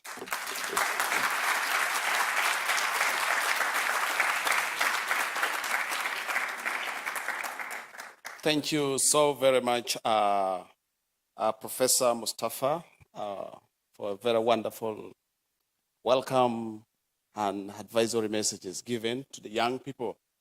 And what else can be more beautiful than having the words of wisdom coming from the most experienced? We are all excited to be in this university. 2 days ago, we sat and we said, somewhere in one of the group sessions, we discussed that how can we have the architectural mindset building the world that is peaceful and united if we ever want to achieve one humanity. So the whole notion was the blueprint. who is got the blueprint. What's the blueprint of the new world that we're looking for? These are the young people that you're talking to.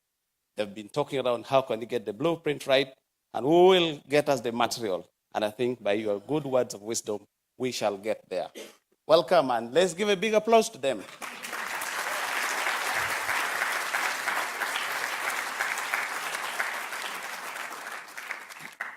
Thank you. And towards Alliance of Peace, the next discussion which we are going to welcome our chief guest, Martinos, to remain with us, to be joined by other speakers, as we give a big applause for our professor to join our folks down there.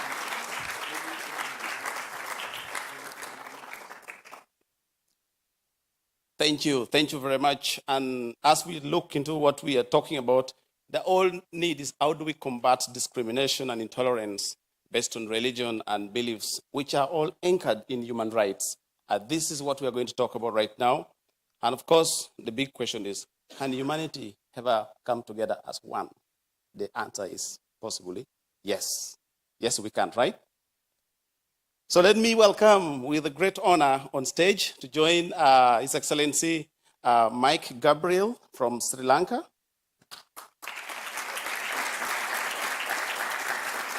Mike is a UNOCA recipient of Intercultural Innovation Hub, which we are very happy that you have joined us to share with us what you have been working on. And I also want to welcome Rhoda Sakau from Egypt, who is a fellow for UNOCA.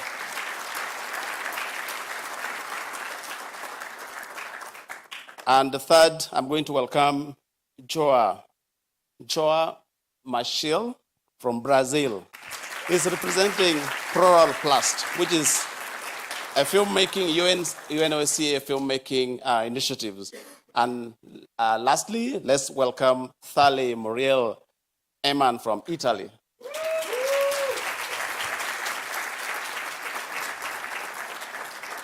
It's a great opportunity to say these are wonderful young people who are going to be engaging us in a number of discussions on the issues which we have talked about here. And for that reason, I would take opportunity to welcome Mike to take on the stage and please take through the discussion. Thank you. Good morning, everyone. It's a pleasure to be in Fez, and it's truly wonderful to be with all of you here. And I want to take this opportunity to thank the UNAOC for giving us the platform to engage like this at a global level, and also for Mr. Moratinos for giving us the pleasure to engage with you and to hear your thoughts on some of the questions that we might have. So I want to start off by giving you a little bit of a summary, a brief of our breakout session that we had the other day. And it was on combating intolerance on the basis of religion or belief in the context of human rights. And so we had a very robust discussion, and we started our conversation talking about religion and belief and what it meant to us. And there we made a distinction between the two terms, religion and belief, and we spoke about how religion seemed to imply something more institutional, something more structured, while belief was the substances of our belief systems or the content of our faith. And that was a very interesting conversation. And we went on to talk about how religions themselves promote the idea of diversity and seem to celebrate differences as opposed to asserting homogeneity. And that was an interesting conversation as well. And I think it's apt here to refer to the UNAOC motto that says, one humanity, many cultures. And I think that's something important, particularly as you think about building societies, communities in which we can enjoy the freedom of religion or belief. We then also reflected on what religious freedom or the freedom of religion or belief meant from a faith perspective. And that too was a very interesting conversation. Not just, of course, from a faith perspective, because we looked at it from a non-faith as well as a secular perspective too. But we saw a lot of commonalities here. For instance, we saw that the freedom of religion or belief was based on choice, on free will, and also love for one's neighbor. And so we saw a lot of commonalities, even though it was different perspectives. And I think we also discussed in that context that it's important to not limit the freedom of religion or belief to the confines of religion. And I think it's a good reminder that, like all other human rights, that was a good reminder for us, like all other human rights, the freedom of religion or belief does not protect religions. It does not protect systems of beliefs. It protects people. And that's important for us to keep in mind. And we went on to talk about a few other things, but in the interest of time, I'll talk about the discussions we had on burning questions that we had about other religions and about other faith communities that we live with side by side in our communities. And that was an interesting conversation as well. And even though it was difficult questions, and we were limited by time, we were able to address some of the challenges, some of the preconceived notions that we had about faith communities and religions. And here one thing that we realized was that often at the heart of the problem lies sometimes interpretation, sometimes misinterpretation of beliefs and of sacred text. And I think there we realize the importance of creating spaces like this, creating spaces where we can dialogue and where we can ask our questions and get clarification and think about our preconceived notions and how we perceive the other in the spirit of fostering intercultural dialogue and also diversity. But here we also had to pay attention to the fact that when we're having such conversations, we need to be inclusive. And we need to make sure that the full spectrum of faith that's present in the room is recognized, as well as those who do not subscribe to religion or belief. So that's, in a nutshell, what we kind of discussed at our breakout group. And Mr. Moratinos, with that, I'm going to pose the first question to you. Is that all right? And the first question is actually concerns religious nationalism. As you know, religious nationalism is spreading world over. Whether from my part of the world, I come from South Asia, whether South Asia, or whether in certain countries in Europe, or even Latin America, we are seeing various social actors fan the flames of religious nationalism. And unfortunately, again, from my part of the world, we are seeing young people in the forefronts of those movements. So in your opinion, Mr. Moratinos, what can we do to turn the tide of religious nationalism? And particularly, what is the UN, and more specifically the UNAOC, doing in this regard, and what else can it do?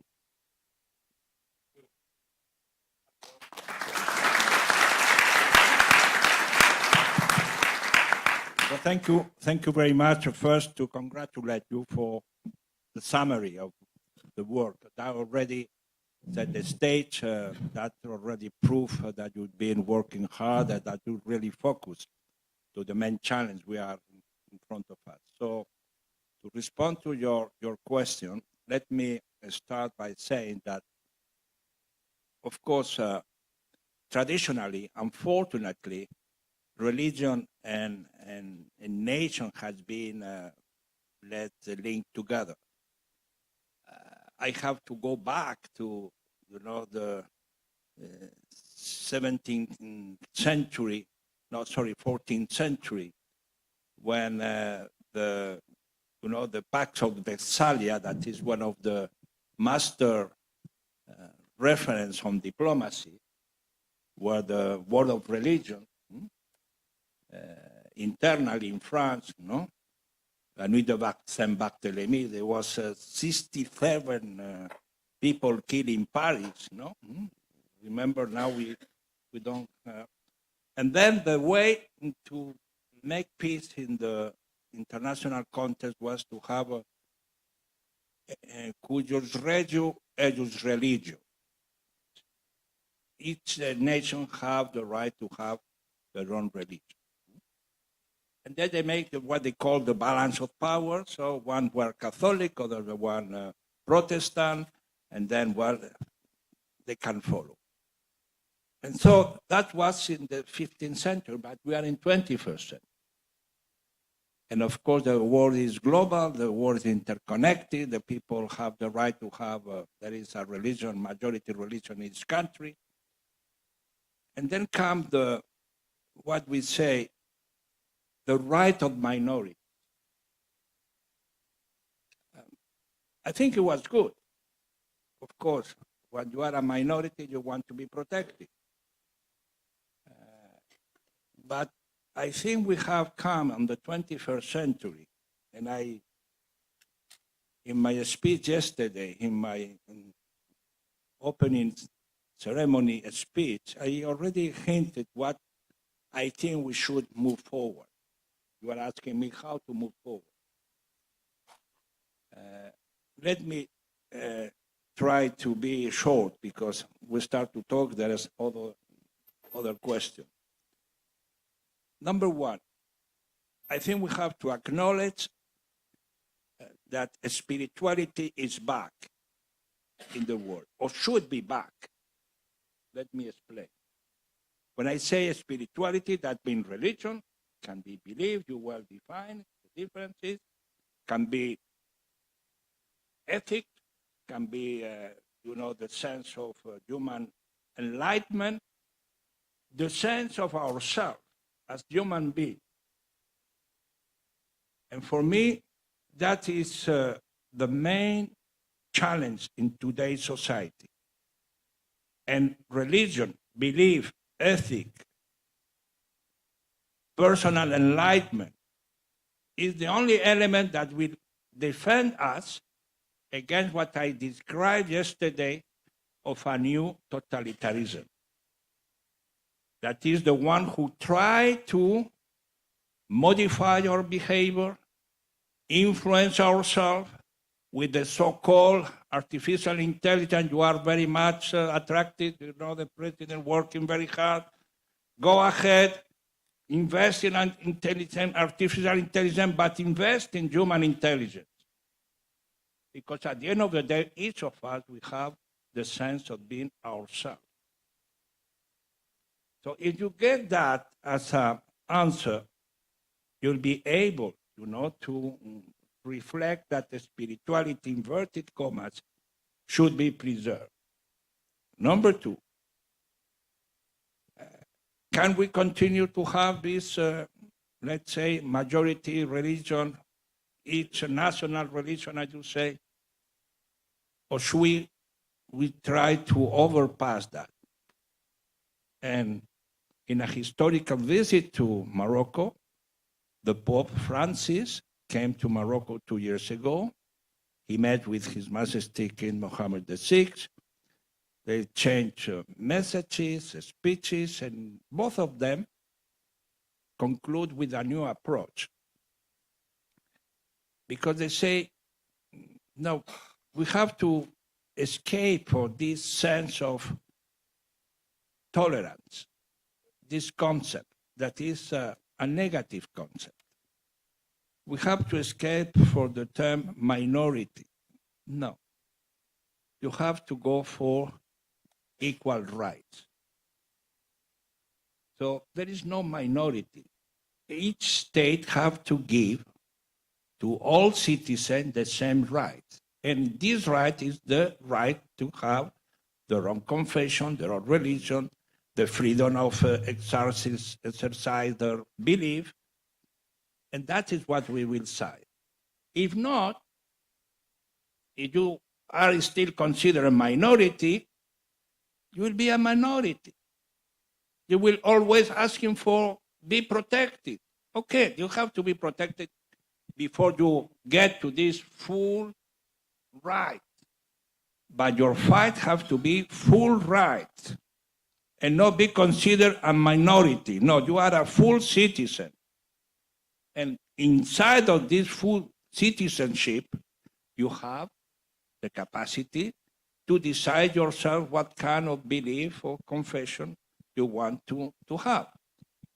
If not, we will continue to have this national religion. If you are in one country, you can pray in a mosque. If you are in another country, you only can pray in a church. If you are in another country, you can pray to a temple. And the rest, why they don't have the same right? Of course, respecting the law and the main elements, but it will not get to that. We will continue to have controversy, differences, and certain antagonism. So my answer to you, give importance to spirituality in a large sense, and give your fight for having full equal right for each citizen in the world. Thank you. Thank you, Mr. Martinez.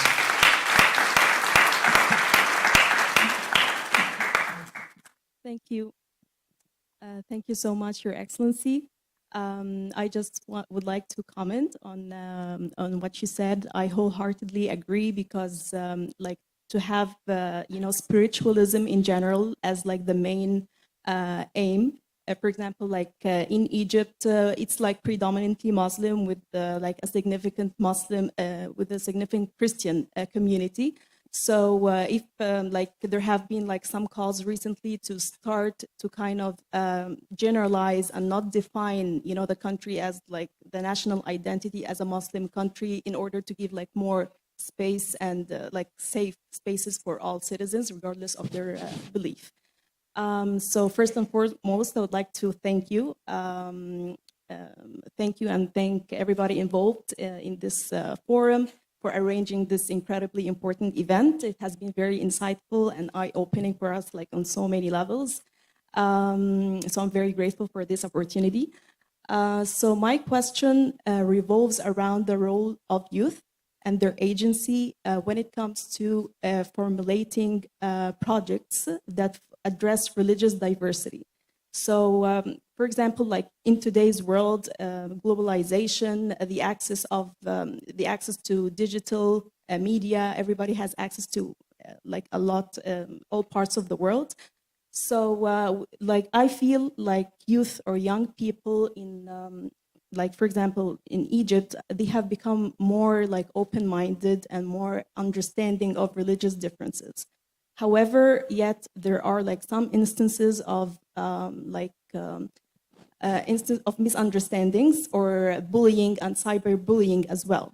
So, like when it comes to projects that address religious diversity, are youth from like different religious backgrounds and cultural backgrounds like directly involved in the decision making or formulating projects that address their needs and that are kind of contemporary to today's problems?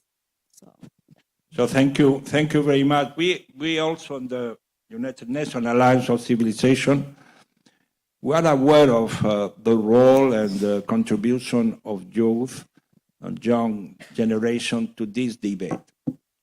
But at all levels is a part of the youth who is here, but they should have also invited maybe next time, no? Young religious leader.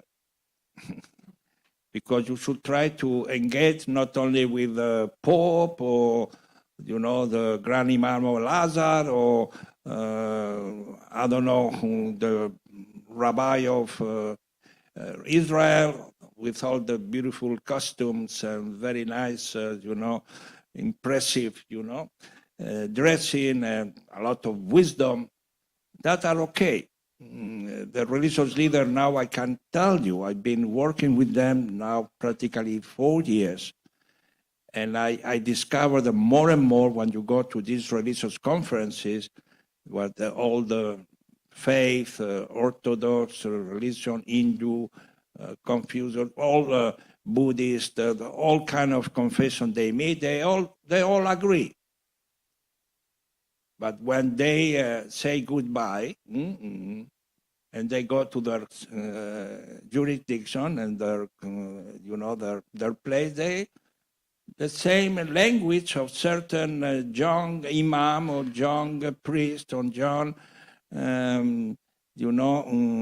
Orthodox or whoever, continue certain time to be in a negative, exclusive manner to present a religion and faith. But things are changing. I can tell you that at the top level of the hierarchical level of the religious leader, there is a much more common understanding that they have to work together.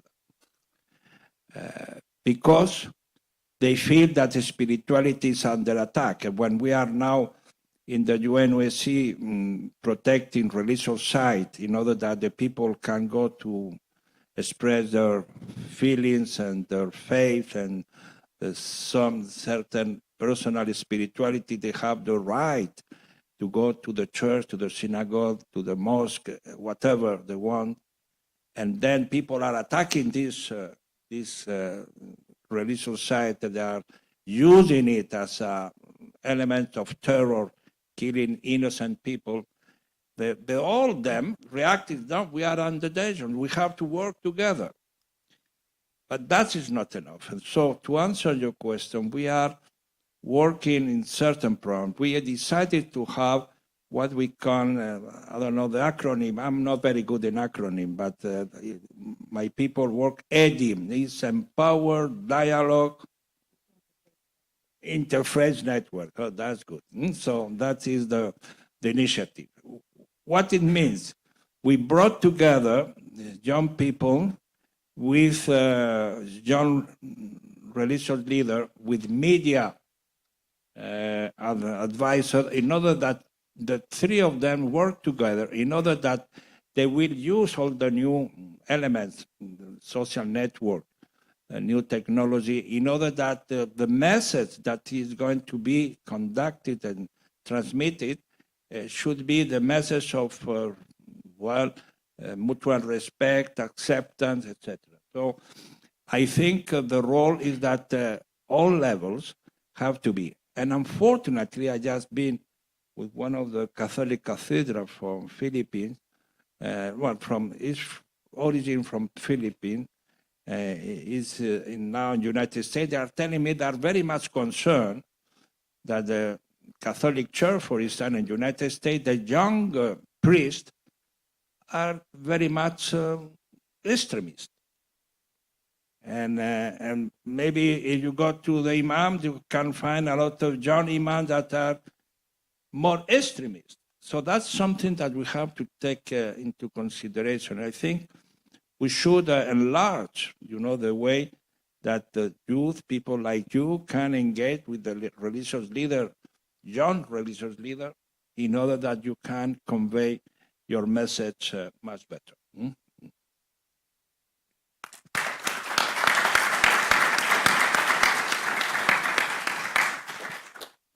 Thank you, Mr. Moratinos, for your enlightening answer, and thank you all for being here with us today. It was very interesting what you said about young leaders, and my question is toward that. But before, I would like to point another thing that is really important, that we bring together young leaders, as you said, because I'm sure that they can bring another perspective for all those problems that we're facing around the world. And I'm sure that all the religions, all the beliefs, and also non-religions, we share common values, core values, and I really believe that those values are the common place for us to get together and start the change we want to see around the world.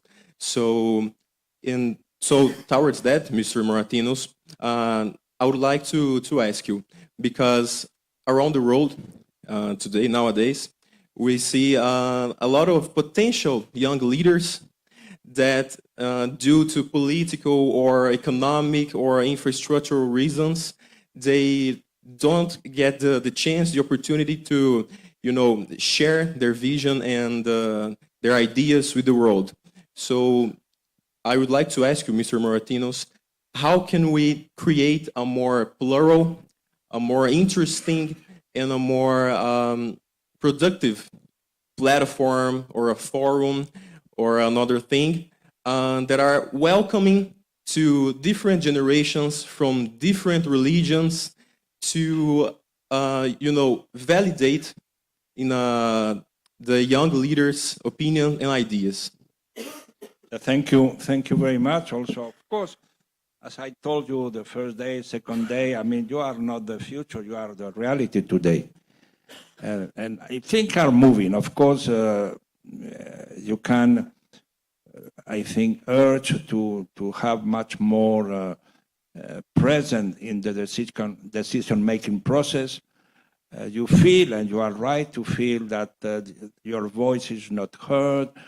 It's not only to hear your voice, that your opinion, your concern your future is not taken into account, so you want to participate formally into the debate, in the decision-making process. And I think there are movement in this favor. I cannot tell you that one of the proposal of Secretary General Antonio Guterres in what we call our mutual agenda, no? I think one of the only, now there are 2 or 3 concrete new proposals. And one is to create an office of youth within the Secretariat of the UN system. I mean, it will be not only an envoy for youth, that we already exist, but it will be an office, in order that any decision of the UN, they will have the opportunity that the new office of youth in the UN, they are working on that. The common agenda have to be approved hopefully next year, when there will be this World Summit for the Future, what we say, what future we want. Well, next summer, in September 2023, in principle, there will be the World Summit for the Future. What we pretend, I mean, that was the idea with COVID and Ukraine and the confusion we are living through. I don't know how we are going to succeed 193 countries to agree, but I mean, we have to try.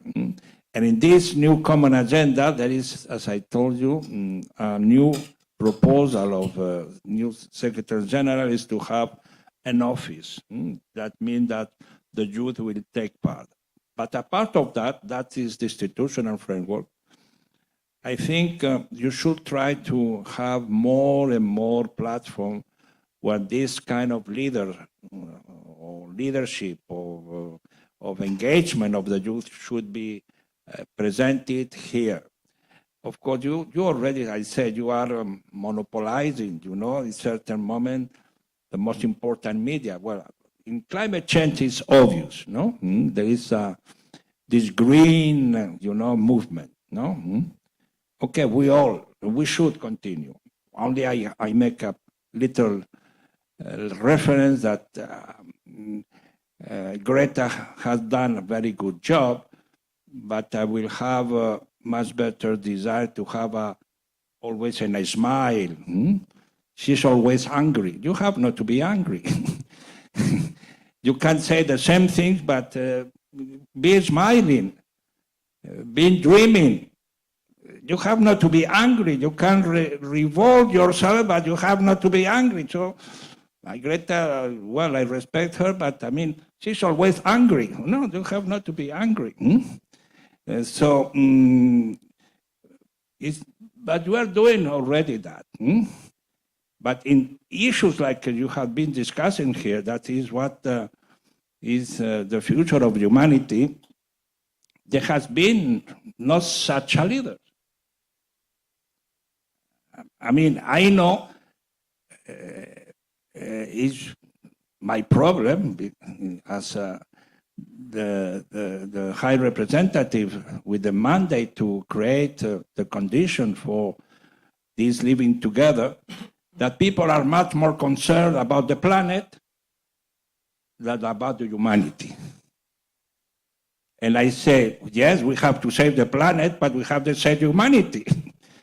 Because if we save the planet, we have a beautiful magnet with beautiful green trees and poor air. We are breathing, but then you cannot go out because you're stabbed on the back because you have a kippah or you have a keffiyeh, and then you can't live together because what kind of green planet we are going to live?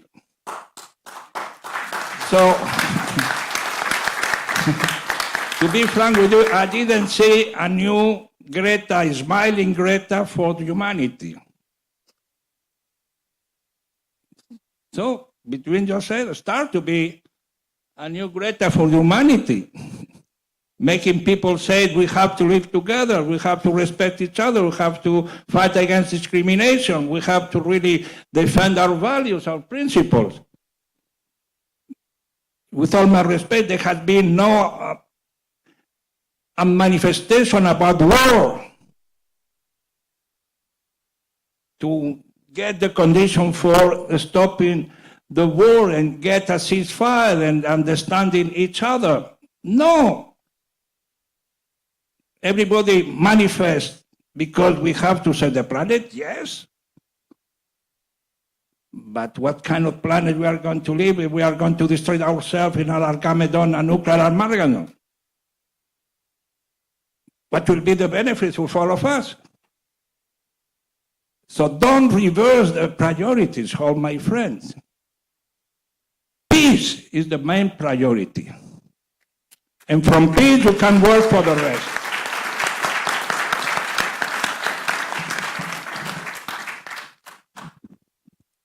Thank you, Mr. Moratinos. That was inspiring. So thank you for that. It actually reminded me of what we heard yesterday at the conference, the former Prime Minister of Senegal, Madame Touré, and when she called for actual concrete action rather than words or, sometimes empty, but just also words that spark a conversation that then stays a conversation.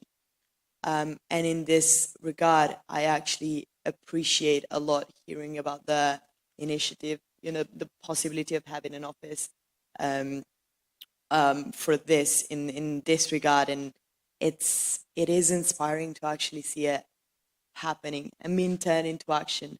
And for that, I'm grateful. And I'm also grateful for the other initiatives that already exist. So the Eden project that you were talking about before, the one that I was a part of, as well as a youth program, the fellowship program, all the reason why we're here today, So speaking of today, we're here because of a conference. So if you allow me to just go back for a minute to what moderator Victor asked before, and the whole theme of this conference, I was wondering, so given the vast diversity in religious background of all the people, and especially the young people attending this forum, how can we ensure that the, one humanity, many cultures motto will not stay as such, but will actually be implemented, and especially in areas where faith-based conflict is still present?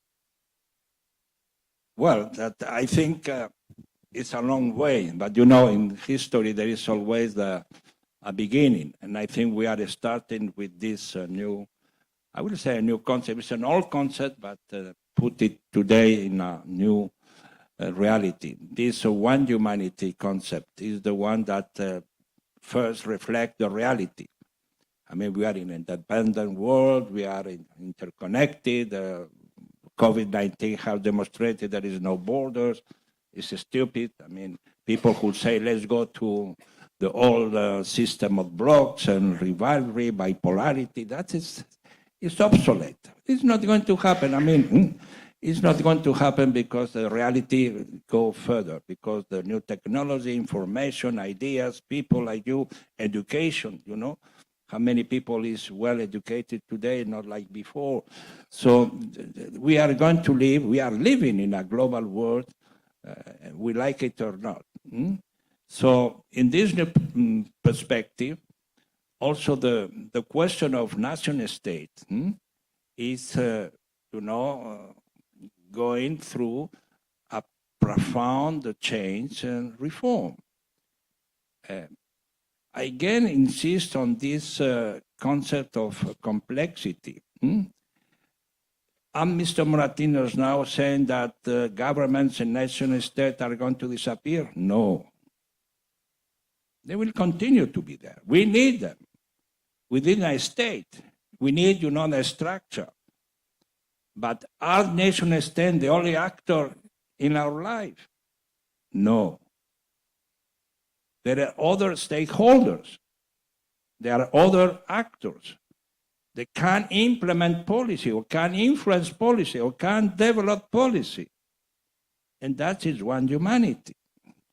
So my full conviction, I don't know how long it will take, but now we are in a accelerated of time change, that in future we will have in the new future UN nation state that will come and that will vote and they say, but there will be some kind of representativity of what we call one humanity.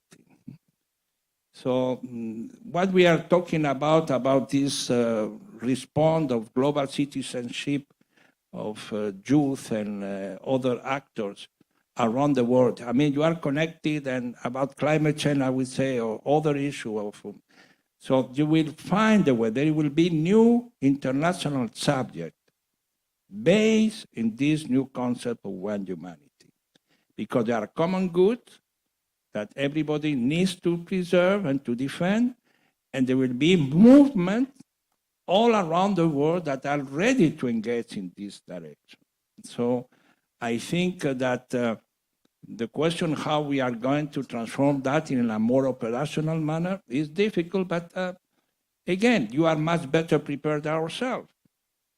Well, when entering the foreign ministry myself, I used to have the code system, and I remember with my wife in the embassy trying to make, now you have a secret code, so the new technology, that is important for intelligent artificial. I encourage the president to continue to help our life, no?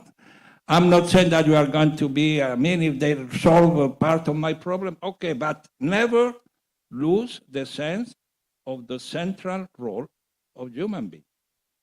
And so that is our force, it is our strength, that I think should be our way to continue. So one humanity should be the target. It's already a reality, but how we are going to make it much better operational, let me be frank with you, it's your responsibility. That's the reason you meet here, you are going to meet. You are the one who had to invent. How we invent during different centuries, how we improve ourselves. I think I'm not getting tired myself, but I'm getting old. And I think it's your time. I already do a lot. So, so it's your turn to take, the way to produce new ideas, new ways. And then that's life. Don't, again, like the president said, don't tell them, no, you have, the sky is the limit. And you have much better, you have been prepared much better ourselves, you are much better equipped, you have more capacity to engage and to interconnect different knowledge and science, experiences. So the question is to go, to know where you have to go. And I would end with say that, there is a language of the UN and don't leave no one behind, no? Okay. I agree. But we should start to work. It's okay. Don't leave anyone behind you. Okay, you bring them. But to go where? Where we go? That is the main question. Where we go? To one humanity.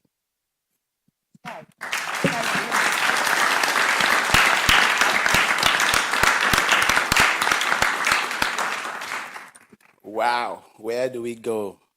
Where do we go from here? Thank you so much. Wonderful panelists. And of course, where do we go from here is the biggest question that we need to answer. I know you're going back to your own countries, but where do we go actually from here? Again, it's a good opportunity that such kind of discussion comes in. It's a moment of inevitable togetherness if we really have to achieve our dream under the framework of the UN,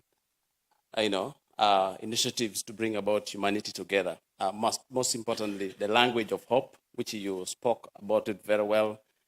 We stick to the raising the battalion of peace builders. The young people here, these are fantastic people who are committed beyond doubt to deliver what we believe in.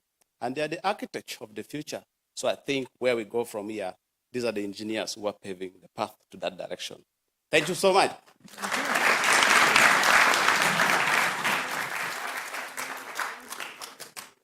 Yes, that was wonderful.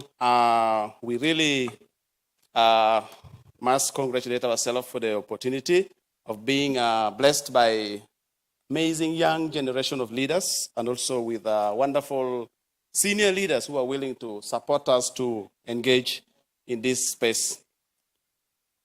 Thank you so much, the participants, and thank you so much, our guests, for the opportunity. And we are going to continue in our, as we are talking about towards, an alliance of peace, which we are very grateful about. The next group will be engaging in creating, safe spaces. How do we counter and address the online hate speech on social media? This is a big information that we need to generate from ourselves, not coming from anywhere, but from among ourselves. So we're blessed to have very important, distinguished speakers. There are 6 of them. And of course, they will be taking us through a very important discussion. Let me welcome. Hello. Are we there? Are we there yet? Okay.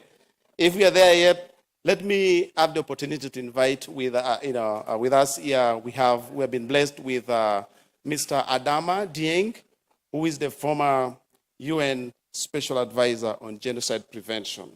He's going to join us on the stage, together with another very senior leader, Mr. Gilles Polk. Gilles Polk or Gilles Polk? Gilles? Okay, my French is still not very good, but we're getting there. He's the mayor of La Courneuve. La Courneuve, huh? Okay, we'll get it there. I'll learn. That's a challenge that you should teach me French. And they're going to, please, you're welcome to, let's give a hand clap to welcome them. They'll be joined.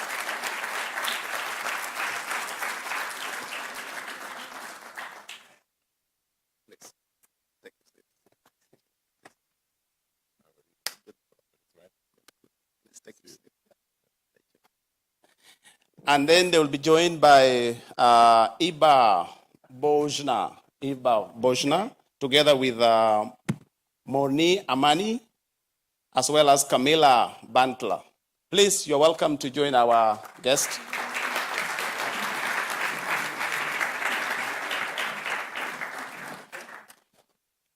Aware, very obvious that we are not doing so well on time, we will definitely, without any further delay, make sure that we welcome on our guest and make sure that we have all the opportunities to engage.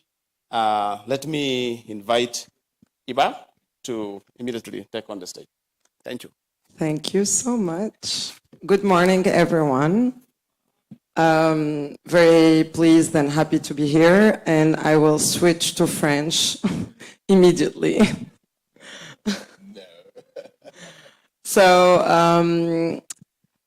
maintenant qu'on a entendu des pensées assez intéressantes et profondes sur la perspective des Nations Unies dans la résolution du conflit et dans la prévention de la violence dans toutes ses formes, on va passer à 2 perspectives, une perspective toujours dans l'international ainsi qu'une perspective locale et municipale. Donc notre panel va se concentrer sur la prévention du discours haineux et la lutte contre le discours haineux au sein de la jeunesse et le rôle qu'on peut jouer dans ça.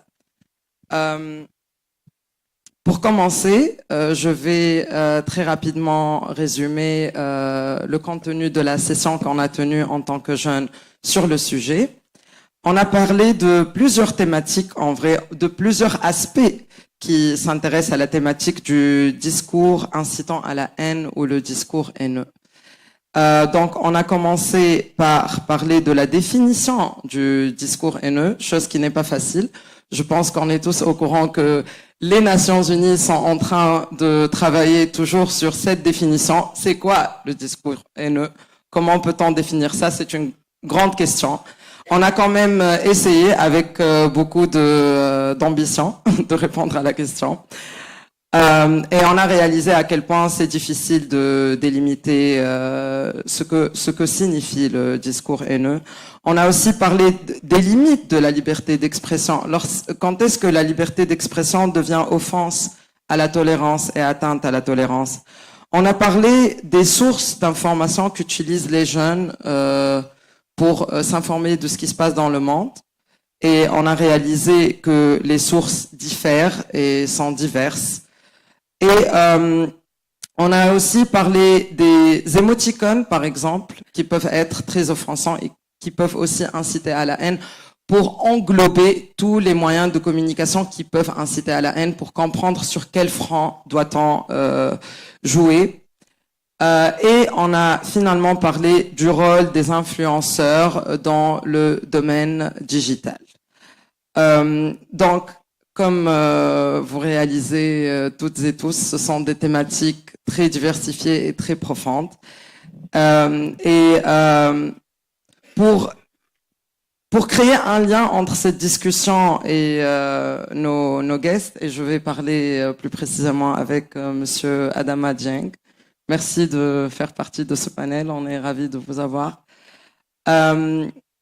Vu votre expérience, et vous avez une expérience de plusieurs décennies de travail dans la lutte de l'extrémisme, de la violence dans toutes ses formes, néanmoins le génocide. Et vous avez certainement beaucoup d'expérience avec la jeunesse aussi, et vous avez vu comment le discours qui incite à la haine peut être formé sur les années et par plusieurs actions. On se demandait, maintenant qu'on voit ce fléau s'agrandir aussi dans les domaines, dans le domaine virtuel, sur les réseaux sociaux et autres, que pensez-vous de l'introduction de la communication digitale et de l'Internet? Quel est le rôle que joue cet espace dans le discours haineux? Est-ce que ça amplifie? Est-ce que ça démasque ce qui existe déjà? Quelles sont vos pensées par rapport à ça? Merci. Merci beaucoup. Je dois dire que c'est toujours avec un immense plaisir que je retrouve les jeunes. Parce que là, vous venez d'évoquer la question des réseaux sociaux, donc les nouveaux médias.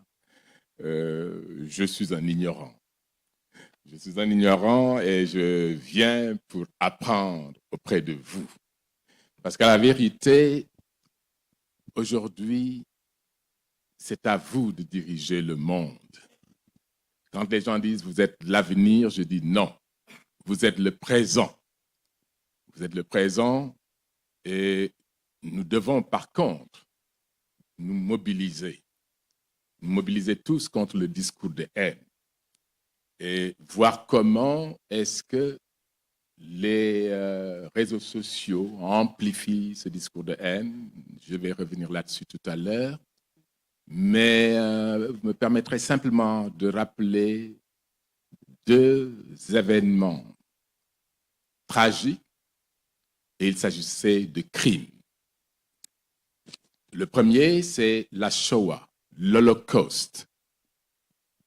Et je rappelle souvent que l'Holocauste n'a pas commencé avec les chambres à gaz. L'Holocauste a commencé bien avant, avec des mots, avec la déshumanisation. Il en est de même avec le génocide des Tutsis au Rwanda. Ça n'a pas commencé avec les machettes, mais avec les mots. La radio des 1000 collines, triste radio de la haine. J'ai eu le privilège, entre guillemets, d'assister au procès des médias alors que je dirigeais le tribunal pénal international pour le Rwanda. Et je puis vous dire que les mots tuent autant que les balles. Et aujourd'hui, avec les réseaux sociaux, c'est encore plus dangereux. C'est une des raisons pour lesquelles, dans le contexte du Sud-Soudan, j'étais à un moment donné tellement inquiet de l'usage des réseaux sociaux par les Sud-Soudanais de la diaspora qui vivaient au Canada, qui vivaient en Australie, qui vivaient aux États-Unis et qui alimentaient ce discours de haine. Et pour la première fois dans l'histoire, le Conseil de sécurité a eu à m'écouter sur cette question où j'ai signalé le risque qu'il y avait un risque de génocide en utilisant justement ces réseaux sociaux. Et le Conseil a adopté une résolution me demandant de faire le monitoring de ce discours de haine avec le représentant du secrétaire général qui était basé à Djouba, au Sud-Soudan. Mais ce n'est pas suffisant. Et comment est-ce que je pouvais faire le monitoring des médias traditionnels, donc la radio? Par contre, s'agissant des réseaux sociaux, avec l'appui de l'ambassadeur de l'Australie, qui était basé à Addis Abeba, et c'est par chance, un coup de chance que j'ai voyagé avec cet homme de Djouba à Addis Abeba. Nous avons discuté. Et de retour à Addis, il a envoyé un message à sa capitale en disant il faut aider le conseil spécial. Nous avons pu ainsi organiser une rencontre entre les Sud-Soudanais de diverses ethnies qui vivaient au Sud-Soudan. C'était un premier pas. Mais ce n'est pas suffisant, il fallait aller beaucoup plus loin. Et c'est là où nous avions rencontré, par contre, l'obstacle majeur. Comment mobiliser les tech companies? N'est-ce pas? Parce que c'est à travers cet outil que passe le message. Nous l'avons vu d'ailleurs aux États-Unis avec M. Trump, avec les white supremacistes qui ont utilisé ces réseaux sociaux. Et d'ailleurs, je ne sais pas si Miguel vous en a parlé, l'adoption de la stratégie et du plan d'action. Lorsque le secrétaire général Antonio Guterres m'a demandé de coordonner l'élaboration de cette stratégie, ce n'était pas une chose facile. Demander aux militants des droits de l'homme que j'étais de faire ce travail, ça n'était pas aisé. Parce qu'il fallait, et je me suis heureux que vous, en tant que jeune, dans vos travaux de groupe, vous ayez eu à aborder la question de savoir où est la limite entre le discours de haine et la liberté d'expression. C'est important. Et vous avez bien raison. Il est difficile de définir le discours de haine. Et je me souviens, certains ambassadeurs me disant, oui, mais est-ce qu'il ne faudrait pas une législation? Ah, faites attention. Il faut plus de discours. Je suis pour le plus de discours. Par contre, là où il faut travailler, c'est lorsque le discours devient un discours incitatif à la haine, qu'elle soit à la haine raciale, religieuse, etc. C'est là où il faut se mobiliser. Et là, c'est d'ailleurs déjà prévu dans les textes parce qu'il y a quand même une limite. N'est-ce pas? Bon, maintenant, comment y arriver? Et surtout, vous autres jeunes, vous avez un rôle extrêmement important. Il faut le rappeler. C'est Mandela qui disait que un bébé ne naît pas avec la haine du voisin. C'est au fil des années qu'on apprend à haïr. Et comme s'il est possible d'apprendre à haïr, il doit être possible aussi de désapprendre la haine. Et c'est la raison pour laquelle la jeunesse doit être vigilante.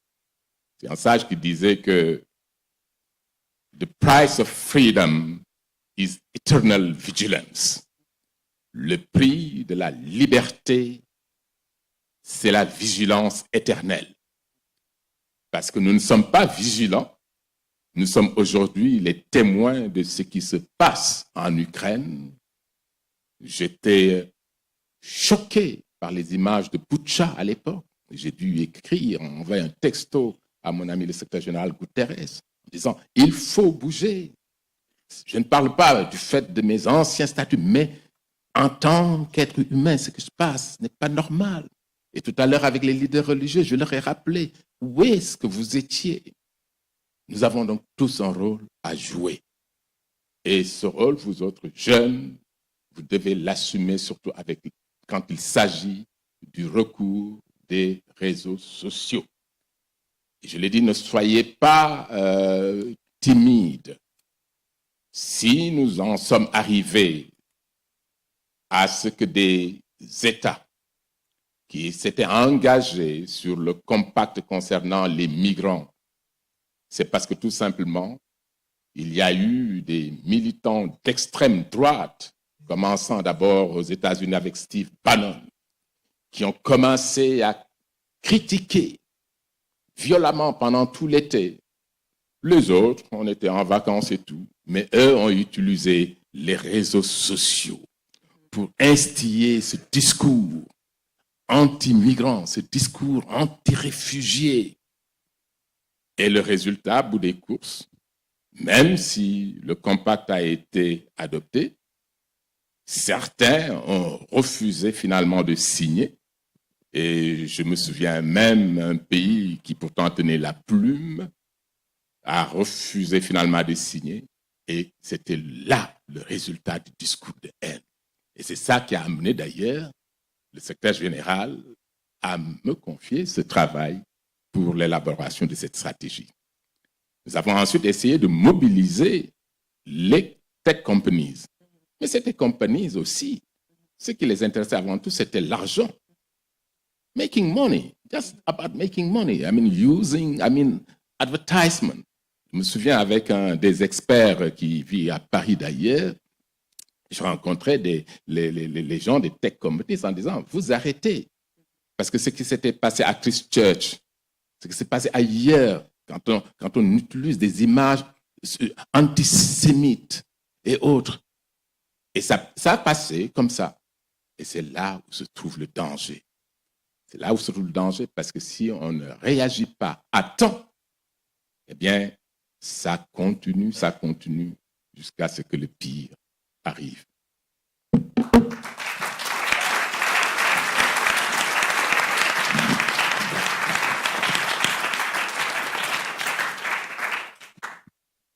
Merci beaucoup, Monsieur Adama, pour ces conseils et cette motivation. Le travail n'est certainement pas facile pour nous les jeunes, puisqu'on hérite de tout ce qui s'est passé au fil des années. Le discours haineux ne se fait pas du jour au lendemain et il ne fait que s'accumuler. Donc la tâche n'est pas facile, mais je pense que tout le monde dans cette salle et ailleurs serait d'accord avec moi qu'on veut bien prendre le défi et qu'on veut améliorer notre présent et notre futur. Maintenant, nous allons passer vers la perspective plus locale, plus municipale et bien sûr, le rôle des jeunes commence dans nos localités et après, ça part de notre localité vers l'international. Donc, la prochaine question va être posée à Monsieur Gilles Pou. Merci beaucoup d'être avec nous aujourd'hui. Monsieur Gilles Pou, qui est maire de la ville Courneuve depuis plus que 20 ans et qui nous ramène toute l'expertise du travail et de l'engagement sérieux avec la jeunesse au niveau de la banlieue parisienne. C'est pas facile en termes d'insertion, etc. Donc, without further ado, je passe le micro à mon collègue Mounir qui va parler avec vous, Monsieur Gilles. Merci. Merci. Et c'est parti. Salam alaikum.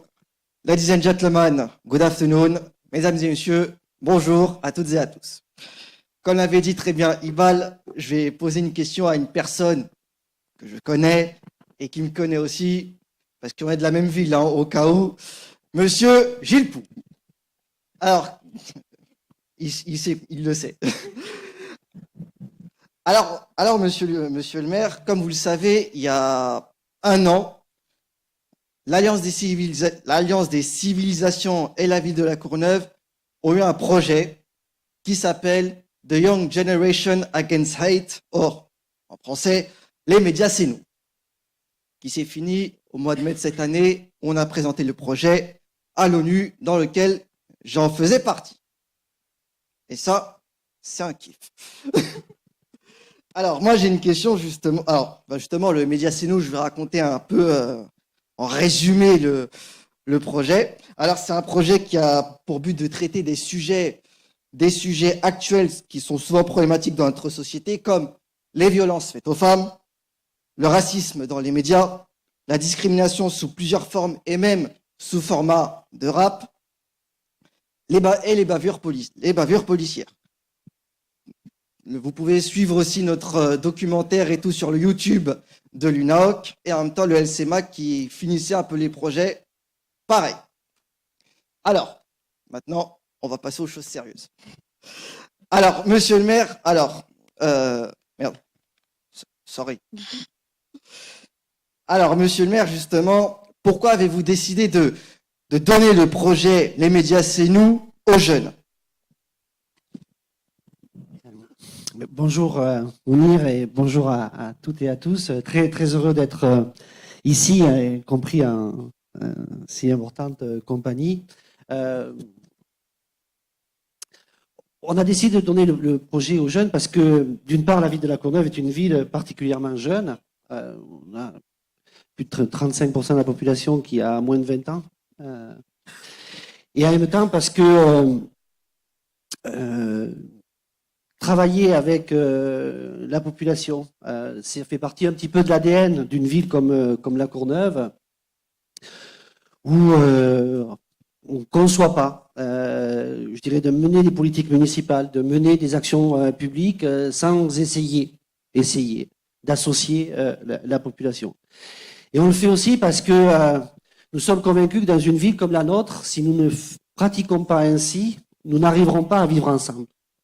Quand on est une ville qui, de façon historique, a toujours été une ville d'accueil, qui a accueilli des migrations successives, qui fait qu'aujourd'hui, on a une ville comme La Courneuve qui a pratiquement 39% de la population étrangère, dans laquelle se côtoient plus de 100 nationalités. Quand, avec cela, 44% de la population vit sous le seuil de pauvreté.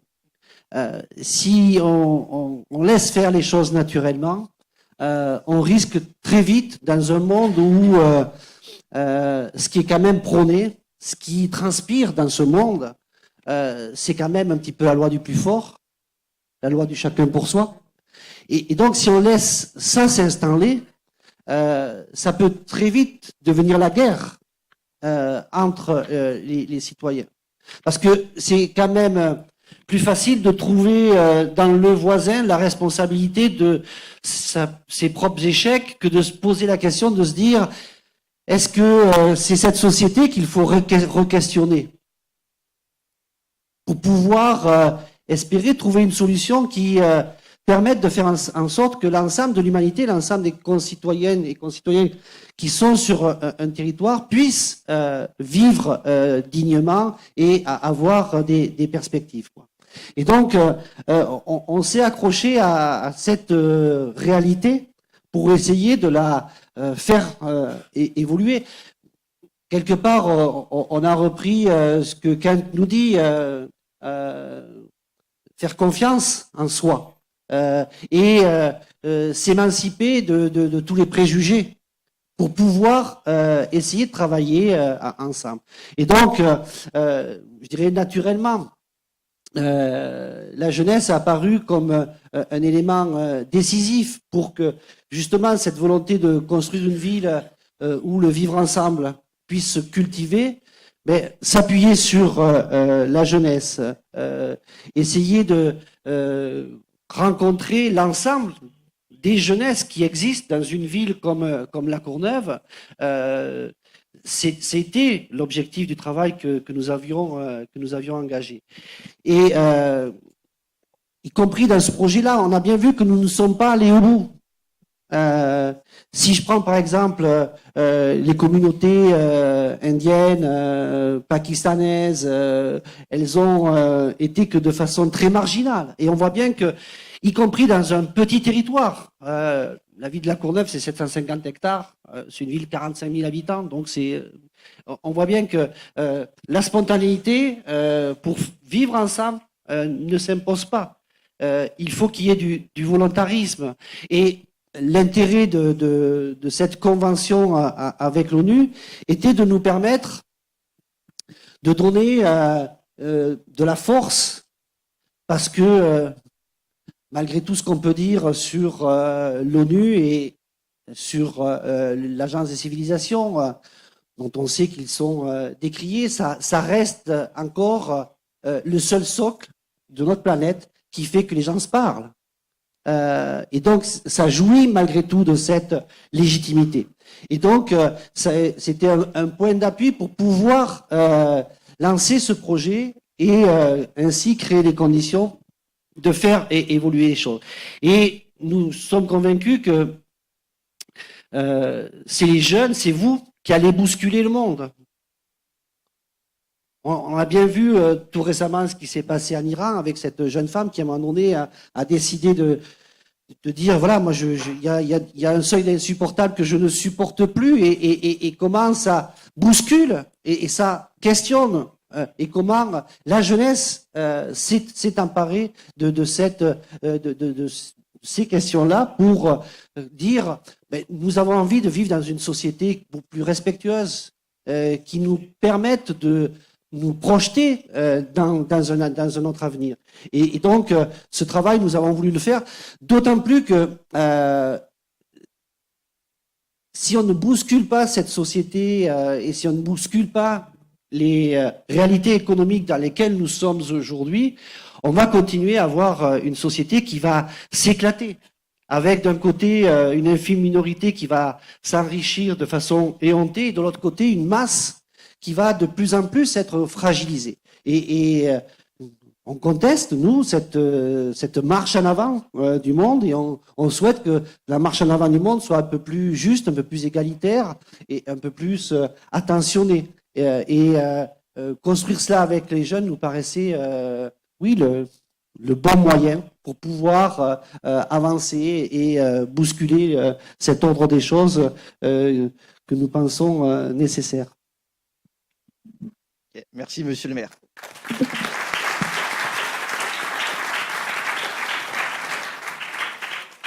Je vous remercie, Monsieur Dilpo, pour votre intervention. Ce fut une intervention vraiment très fructueuse, je dirais. Et vraiment, ça montre les efforts que vous déployez pour la jeunesse de votre ville.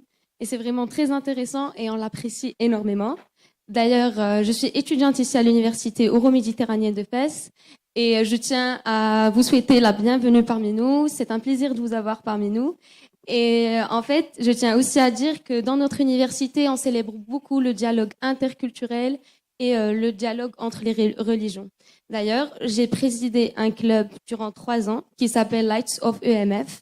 Son but est de favoriser l'interculturalisme et le dialogue interreligieux ainsi que l'intégration des étudiants étrangers et plus précisément mettre fin aux préjugés et aux stéréotypes. Et d'ici, vraiment, je trouve que ce sujet de hate speech nous concerne tous parce que déjà, je pense que the beauty of the world lies in the diversity of its people. So,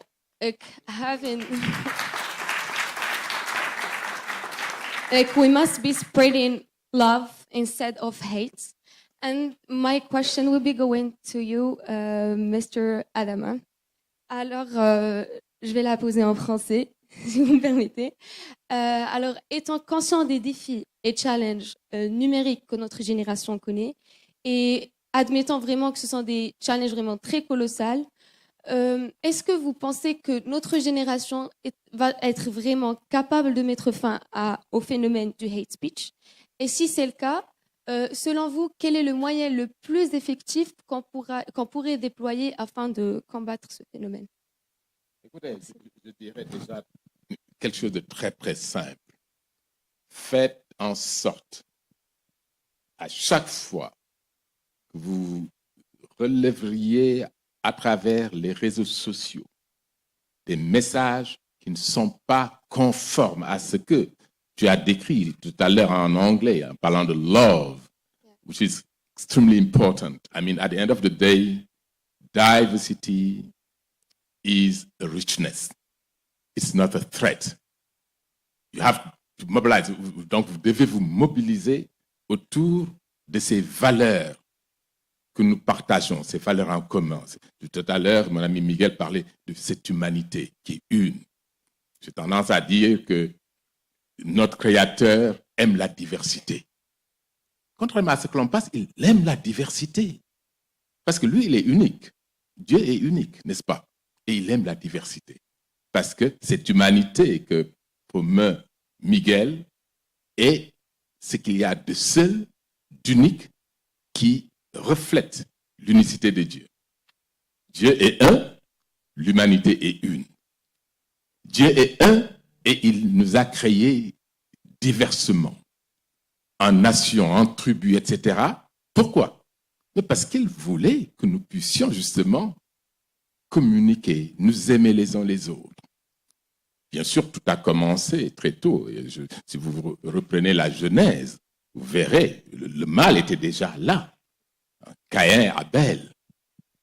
Mais nous devons justement, au nom de cela, transcender, nous aimer les uns et les autres, combattre toutes les formes de racisme. Donc, vous verrez un discours qui est raciste, il faut tout de suite le contrer à travers des messages d'amour, des messages de paix. Parce qu'il ne faut pas se faire d'illusions. Souvent, ils sont peut-être une minorité au départ, mais une minorité vocale, qui parle, qui écrit, qui poste. Mais il faut réagir, et réagir tout de suite. Et quand ce qui se passait, par exemple, à un moment donné, en Hongrie, j'ai eu à relever. Je dis non, il faut que ça arrête. La Commission de l'Union européenne m'a invité à Vienne. Et j'ai dit, il ne faut pas tolérer ce genre de discours, qui est un discours raciste, parce qu'on ne sait pas jusqu'où ça va aller. Il ne faut pas non plus accepter les violations des principes de la primauté du droit. On ne sait pas jusqu'où ça va aller. Et c'est heureux que son compatriote Borrell, avant même qu'il prenne ses fonctions, lui dit, mon cher, fais en sorte que dans le cadre de la coopération, le respect des principes de la primauté du droit soit au cœur. Il ne s'agit pas de parler de conditionnalité, mais il faut veiller à ce que ces principes soient respectés. Parce que s'ils le sont, ce sera la meilleure manière de promouvoir le développement. Mais ça suppose aussi donc, quand on parle de ces principes de la primauté du droit aussi, un engagement dans la lutte contre toutes les formes de discrimination. La Charte des Nations Unies, les premiers mots c'est quoi? We, the people of the United Nations. Nous, peuple des Nations Unies.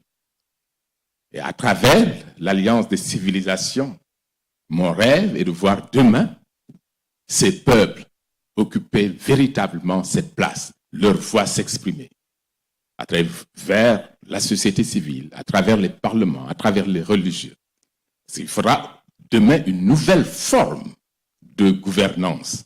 Et réfléchir là-dessus, cette nouvelle forme de gouvernance mondiale.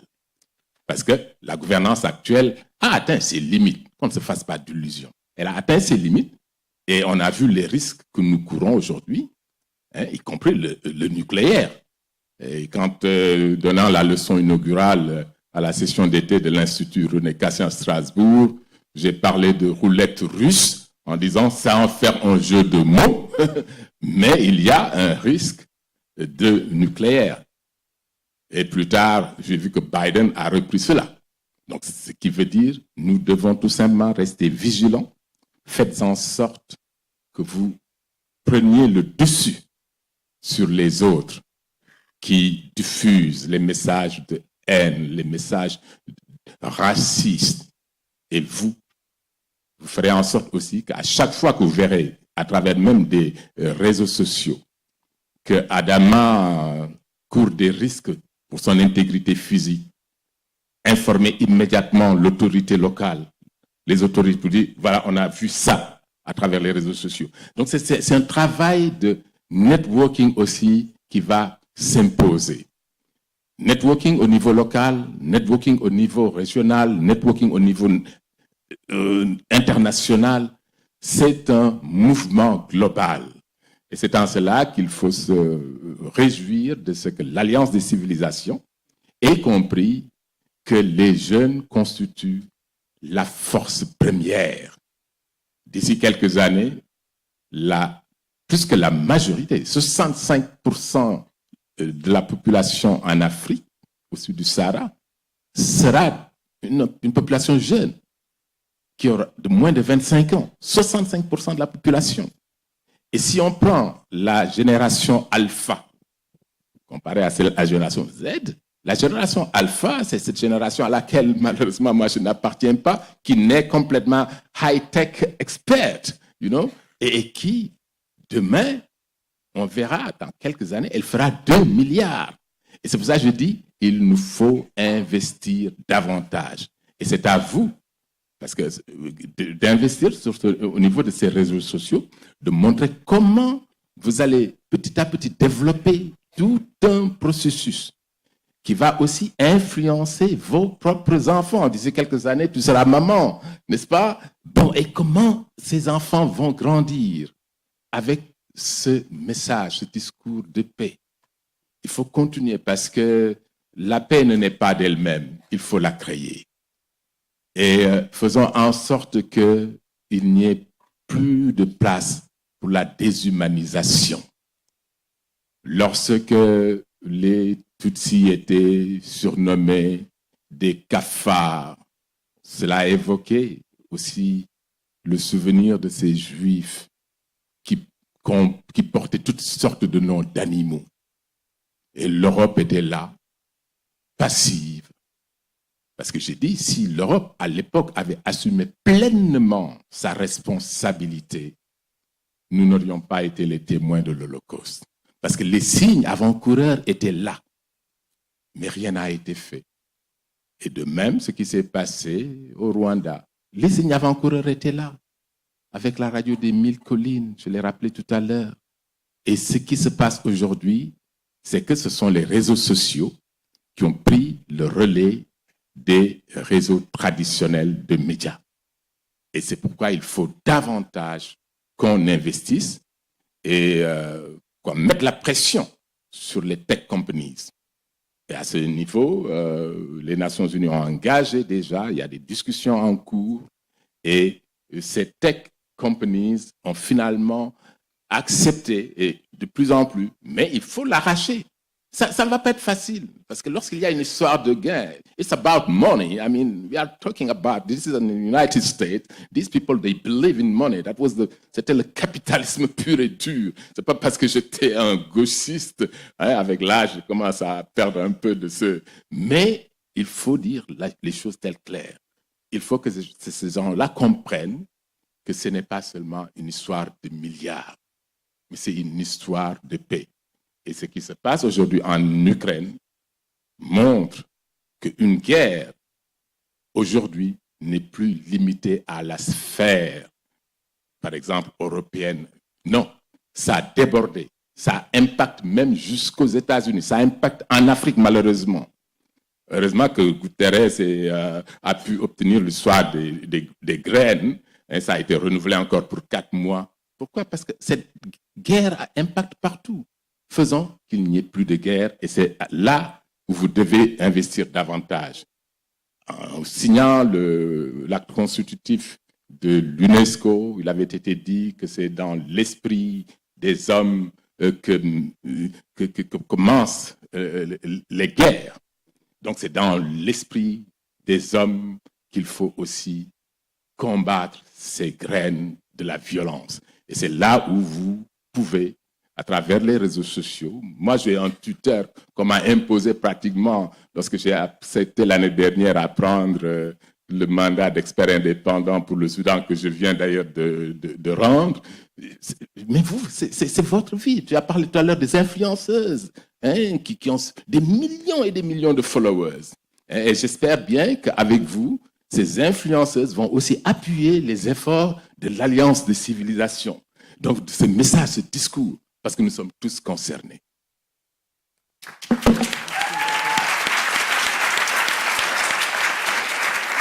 Je vous remercie. Je vous remercie énormément, Monsieur Alama, pour votre intervention. Vraiment, c'est une intervention qui va encourager la jeunesse, en fait.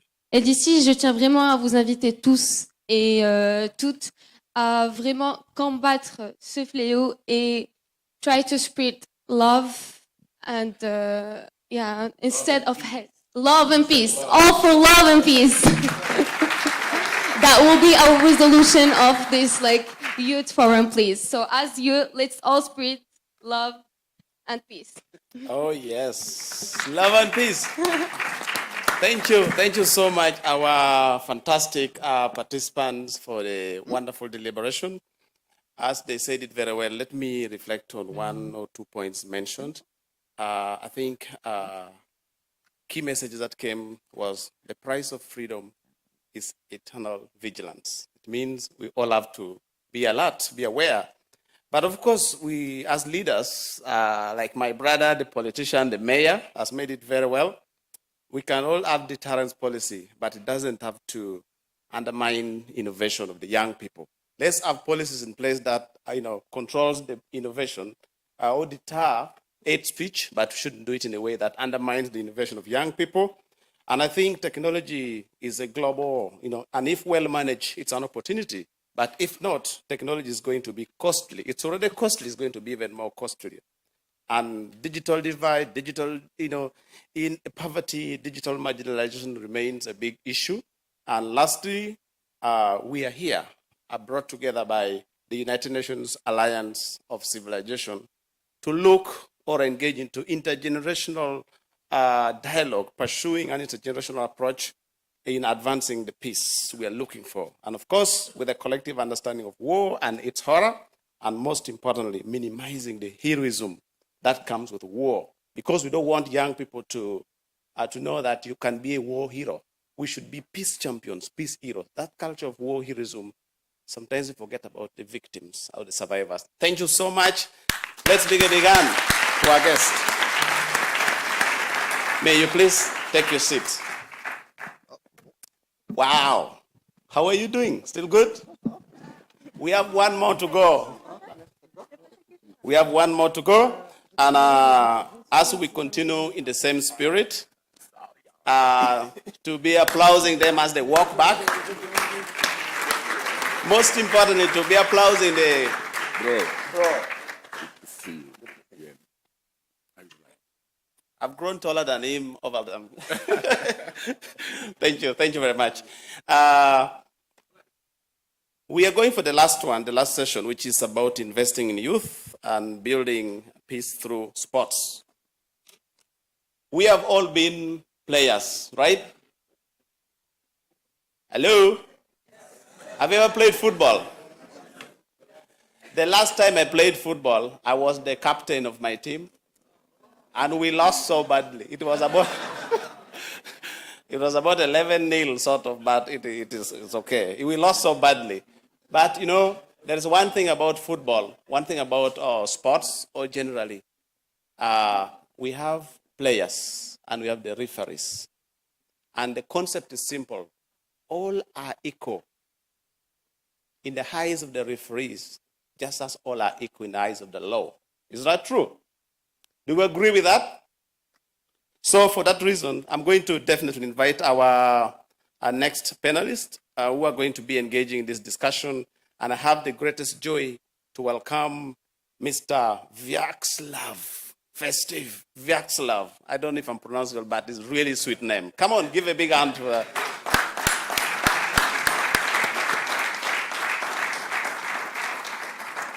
He is a legendary ice hockey champion from the Russian Federation. Thank you so much. Welcome. Take your seat, please. We have the joy also to welcome amidst us today. Hello, can you hear this? Yes, Mr. Christian Lali Kake Karembu. Whoa, whoa, whoa, whoa, whoa. He's let's clap. He's a renowned professional football player. He has been playing with Real Madrid. Most of you know about Real Madrid. I have the greatest honor to have you here. And of course, they will be joined by our magical young people who are here. And we are very delighted that they have accepted to gracefully engage in this dialogue with this wonderful guest. We have Miss Vera Halmawa. Come on, give a big hand. Vera is from Lebanon. She's global sports, a part of the global UN AOC Global Sports Youth Solidarity Fund, and she's a recipient of that fantastic award. We're also joined by Miss Ivana Pranjic. Ivana, where are you? Ivana? Oh, welcome, Ivana. And Ivana is from Croatia. They've been playing World Cup a few minutes ago. And we're happy to have you join us. She's part of the Global Sports Program for UNOAC. And also we have Mr. Sofian Zara. I did it deliberately. I know his right name, but it's okay. Sofian is going to be joining us because he's from Tunisia. He's part of the Global Sports Program as well. These are, very important people. They are part of this program, which are jointly run by UNOAC together with UNICRI as well as ICSS. Thank you so much. With that, I give the mic to Vera. Thank you. Thank you so much, Victor. First, please allow me to thank our guests and our fellow speakers as well. I'm very happy to be here with you. Under UNAC's programs, youth have had the opportunity to come from diverse backgrounds, from diverse countries, regions, nationalities, and communities, and to share their approaches to sports development and social cohesion through sports. And it's really an honor to meet every one of you guys here in the conference and outside as well. And during this conference as well, the youth and the participants have been able to build up on the recommendations for the 9th Global Forum Declaration, which will be published hopefully soon. Within the Global Sports Program, the breakout sessions have focused on several points, including how sports-based initiatives break down societal barriers.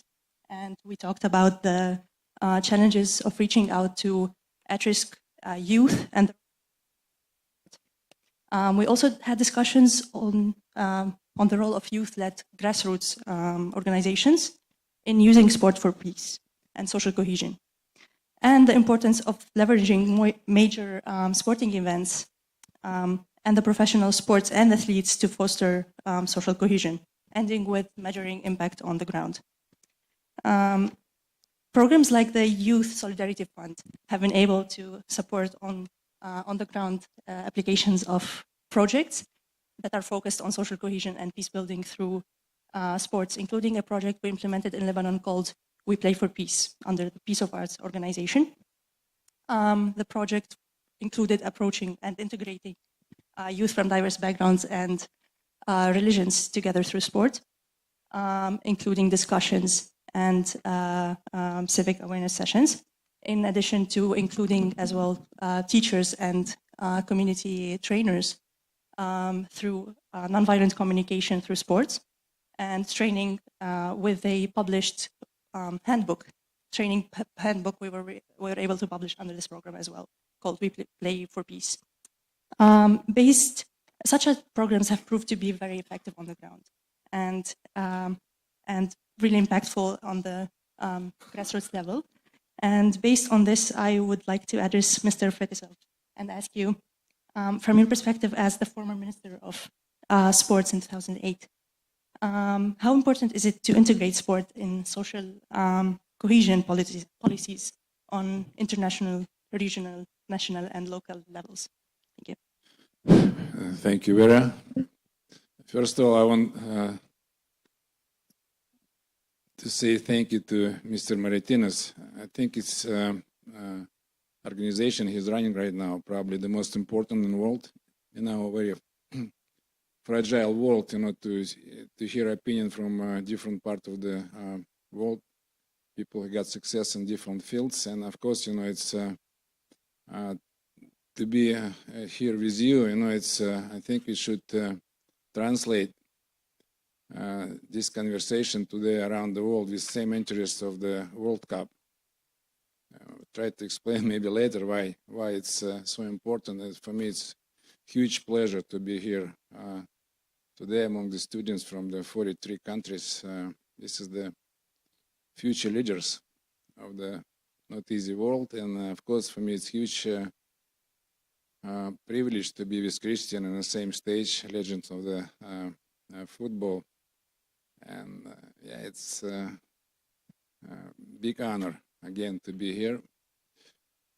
I got a very interesting life experience. Maybe it's going to help you to understand what's going on. I'm a two-time Olympic champion, ice hockey, 8-time world champion, and won 3 Stanley Cup playing in professional hockey in North America.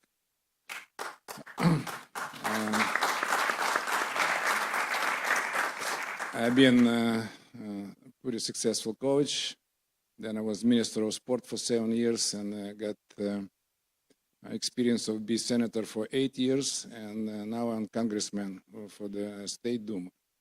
And all my life, I do anything to bring the peace through the sport, because my playing career was mostly through the Cold War, and of course it's wasn't easy, but Olympic movements in those difficult time of political stage give us chance to participate. And of course, it's when you get an Olympic village and communicate with the boys and girls from around the world, it's completely different story than what we see in a political stage. Then I got experience to move to the National Hockey League to be Soviet hockey players. Came to North America, it's brainwash, propaganda, working pretty hard to separate the people. And when you walk into the dressing room and you feel your teammates doesn't like you for some reason, you're born somewhere, it's very hard to understand, especially in a brutal sport like a hockey. It's you need to rely on your partners. And of course, I got 2 choices: to live back home or fight through. And miracle happened. In 1 year, we become all friends as a family, as a teammates. And of course, I got so many friends around the world right now. And of course, it's those team in the National Hockey League was first step to integrate the people from players from around the world with the different educational level, different nationality, different color of the skin. Of course, it's a good example for the rest of the world how the guys get together to play for one goal. I think Christian got the same experience. And of course, it's completely different story. It's this ruin, all this hateness, all this misunderstanding, because you fight together for something very important. I think it's nowadays we rely on you guys to see the future, because our generation before destroy a lot, especially environmental things. And of course, it's we took away from you future life, and we need to hear your voice. And I think it's your new initiative give you voice in United Nations. I think it's crucial nowadays. Back to the questions, where I think the sport for the socialization right now, it's a very important tool. It's only alternative for the street challenges. It's only alternative right now to the internet, because we got the virtual champions in the football.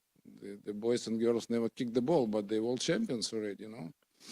It's kind of, it's new approach. And of course, this is the, what's the sport teaching the kids for the future. They teach them how to put work together.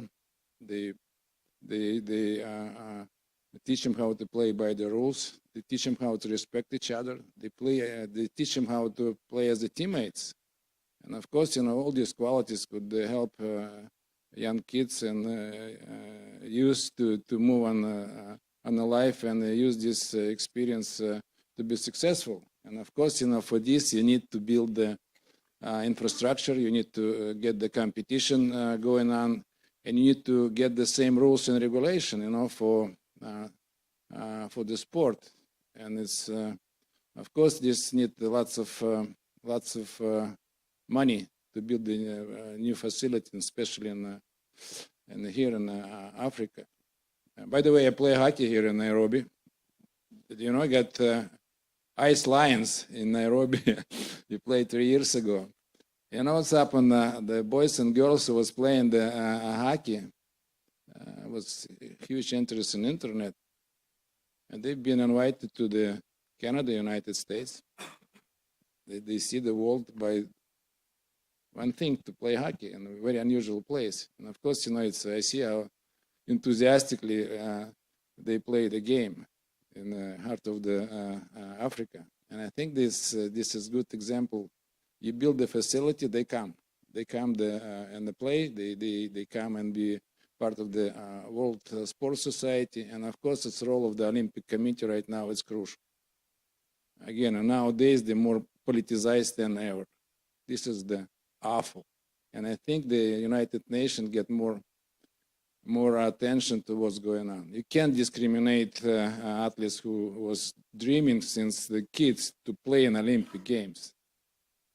You can't stop them to practice because they don't know what to expect. And I think this is the role of the Olympic Committee. It's supposed to be more practical. This is the ruin all these priorities. Olympic movements was created many years ago for one reason: to stop the wars, stop the conflicts, and find the way to the normal life. And of course, this is how they become the more influence movements in human lives. It's the Olympic Games watching the billions of the people because they got the principles, which is given so much influence on our life. It's now, this is all this put to the secondary. I think we should force the IOC to follow the principles, to give a chance to anybody to play in Olympic Games who are qualifying.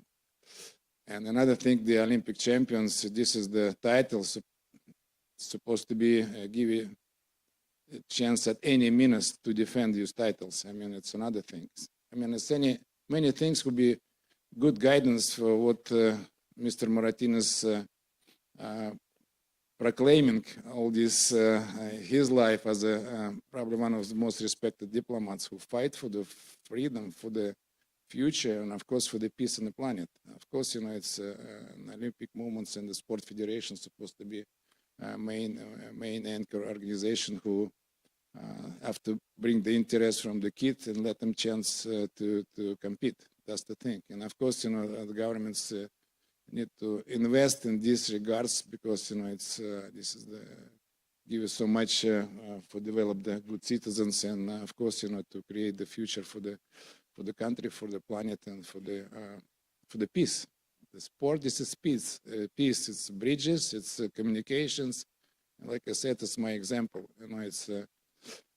I play 1,800 professional games, 23 seasons. But I always remember my first competition. I was 14 years old. You never forget your first experience to meet and compete with the kids from a different part of the world. This is the most important part of the development of sport programs, and I hope it's through the UN OEC we can build these bridges to the future? Thank you for the question.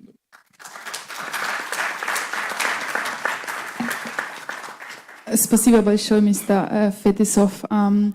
Listening to you, you have touched upon some very important issues that are actually happening in the world of sport as well. But you have also said and shared with us your experience as athlete. And listening to you, it just reminded me of just recently a study of MIT was published on today's most influential people, as we call it in the Instagram world, today's influencers. And the results are actually very important for the world of sport, because today's most influential people are actually the people in sport, the actors, the former athletes, and today's athletes. And on the forefront, we have the football players.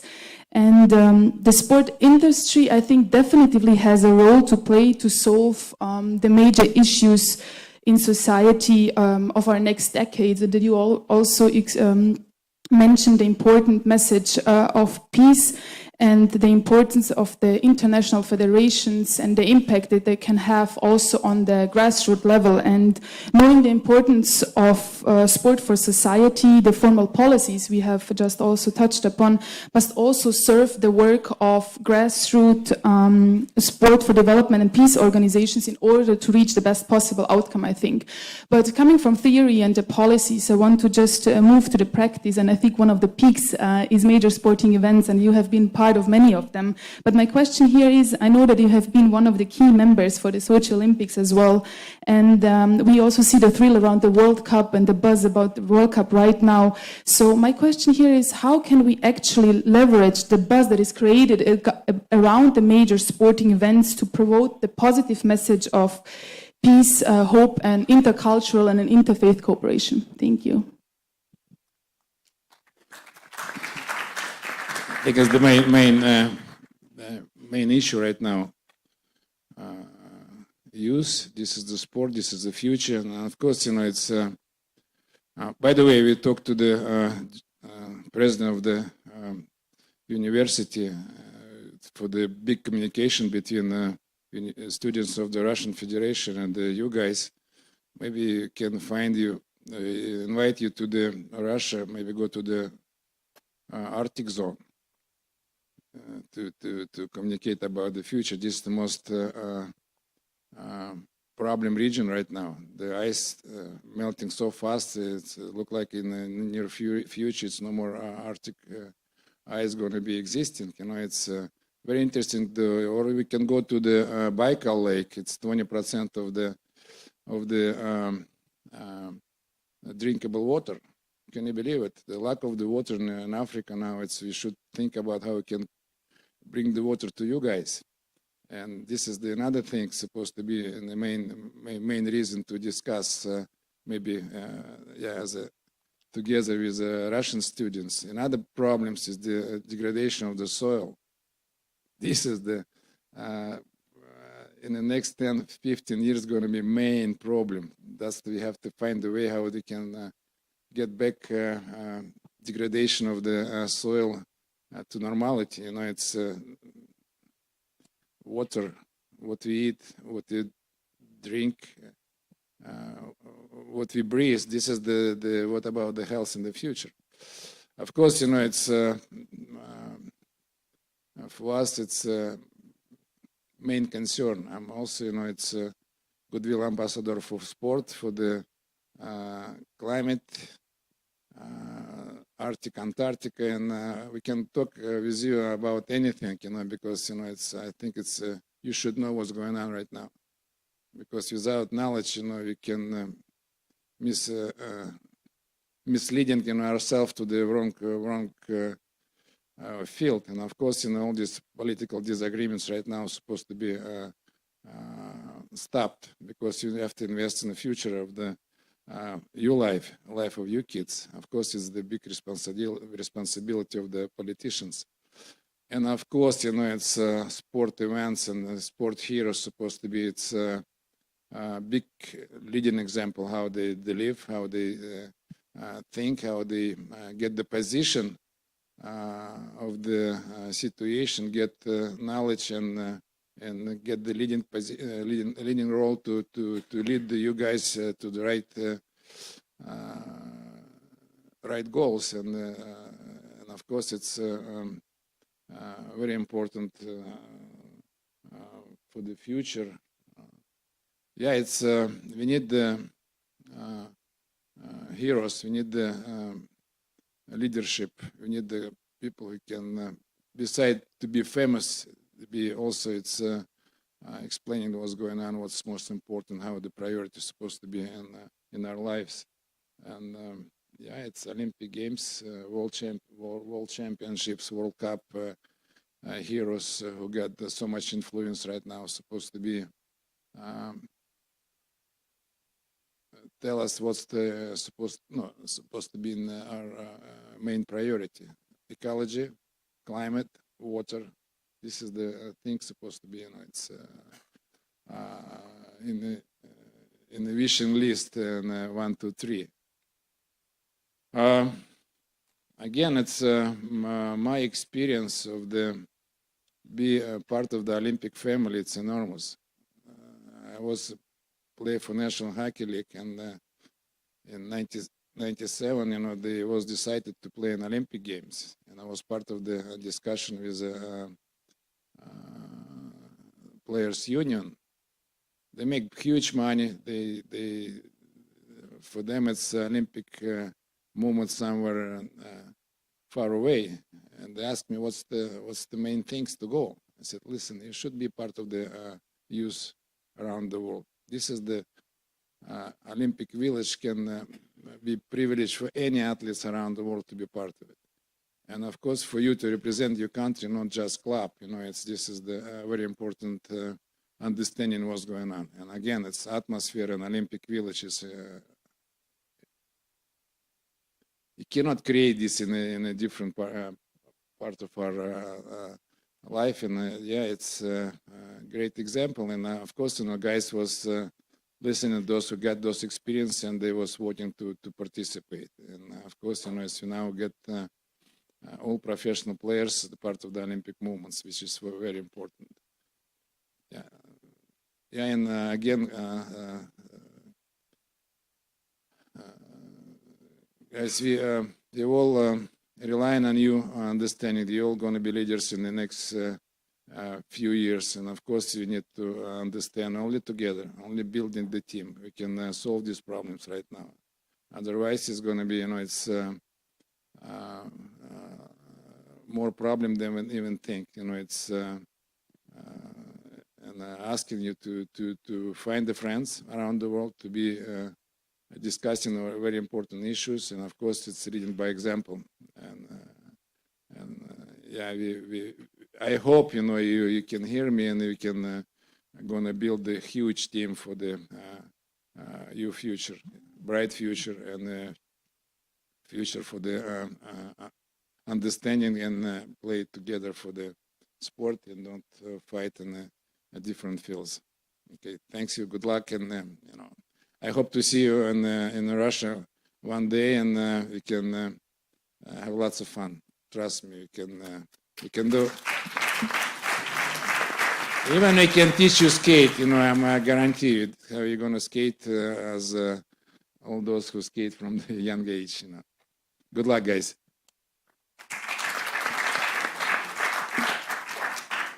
Thank you so much, Mr. Fetisov. Thank you so much, Monsieur Christian Carambeu. We have the honor of being and receiving you here and have you here with those amazing young leaders from all around the world. My name is Sofiane Zara. I'm from Tunisia. I'm the technical director of the Tunisian Federation of Sports for All, and also I'm the MENA region manager of the Danish Cross Cultures Alliance. Our mission is to play for peace.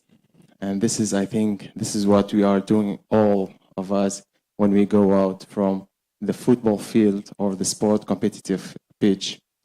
So I would like just to emphasize the importance first of communicating, or the communication around the major sporting events, and to also focus on the social perspectives, but not only the professional or the competition, etc. So just as my colleague just said and mentioned that the athletes became the main influencers in the world today. And Monsieur Karambeu, you are also one of them. You are an influencer today. You were one of the best football players in the world, and you played in the higher and professional level. You played in my best team in the world, which is El Merengue. So, and you are investing a lot in your time in sports for development and peace initiatives and activities. Too many people, children and young people, are looking up to you. And we are maybe a lot of them. So I'm wondering, when and why have you decided to go beyond the competitive sports itself and use it as a tool for peace and inclusion? Good afternoon, everyone. For me, it's a privilege to participate to this forum. First of all, because, of course, the United Nations Alliance of Civilization is a great, I can mention that organization where we can talk about all the topics for humanity. And I think that being here in the university is just important, because here is about education, it's about transmission. And I think that sport has this value to transmit. And it's a platform to transmit all these values. And when I say that, I mean it, because all of us, we have been kids. We had played any games. I don't talk about professionalism. I talk about just what we are, who we are, where we come from, which environment we came from, and with who we're playing, what game which game, what game, together, and of course, with the brothers, with the sisters, what we're doing together. And so far, indeed, after professionalism, I saw that the topic of peace is very important today. I came from a country very far from Europe, New Caledonia. And there is maybe peaceful places, but I have witnessed also violences. And so far, I was one of the first athletes to be against the nuclear, not war, but explosion, what we have done in Polynesia. Because I know that there is also something bad to our community, to our humanity.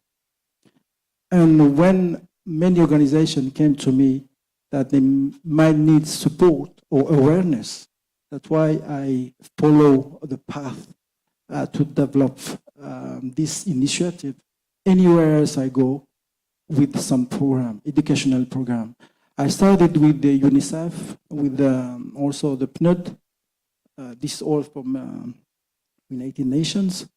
But every time I go in the actions, why? Because we can understand the feelings of each other, of all the kids, of the people that, yes, they have been through trauma. Maybe sport could be a solution for them to have this kind of therapy where they can be, again, a human being. Because war or violences take out your humanity. And sport can be a revelation, can be a revolution for each one to be part again for the humanity. Maybe I say too much humanity, but one politic man had said, sport has the power to change the world. This is from Nelson Mandela. And I think it's true that more we are committed with sport, okay, through me, maybe football, and for Sergei, okay, it's true. When we talk today about the World Cup, the exposure is more than 2 billion or more, 3 billion viewers, knowing that, as you mentioned it, we could be a role model, we could be influencers, but there is a way where you dedicate your role, how you did it. So that now I'm part of the Peace Champion for the Peace Sport organization from Monaco. And I'm very proud to talk about sport as a tool of peace. Because everywhere we have been with chess, with a ball, with any kind of discipline, anywhere in the world, everybody adopt and want to play with us. Not because who I am, because of the game. We give any kids a game, they want to understand the rules and to play. And in our society, we need discipline, rules, and of course, joy. And the game is a joy.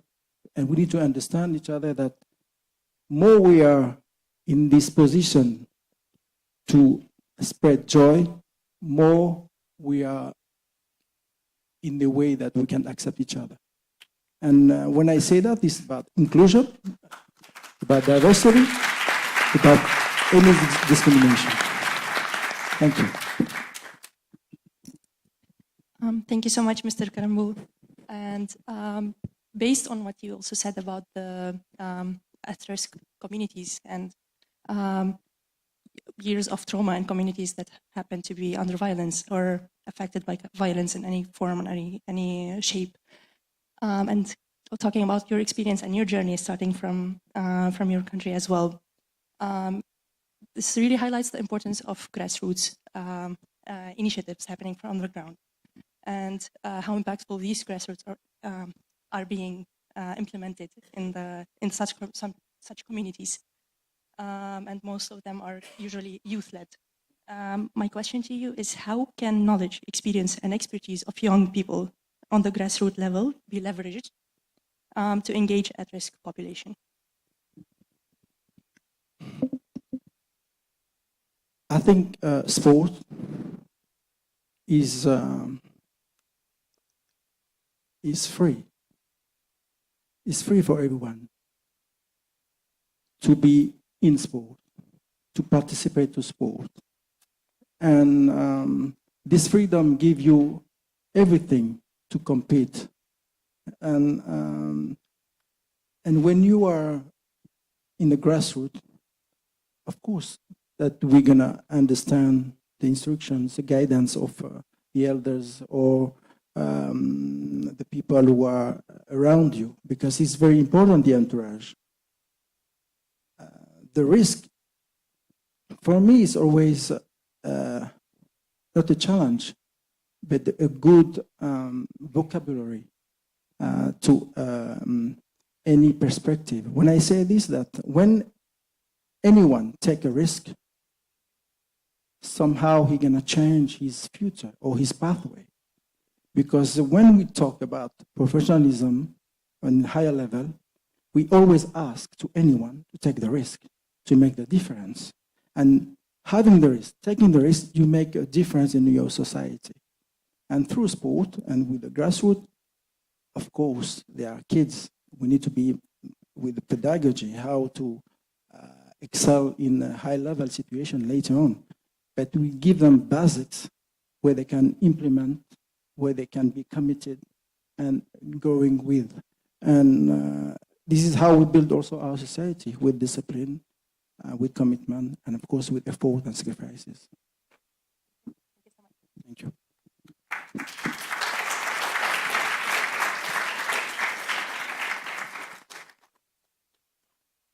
Wow. Yes, let's give another applause for them.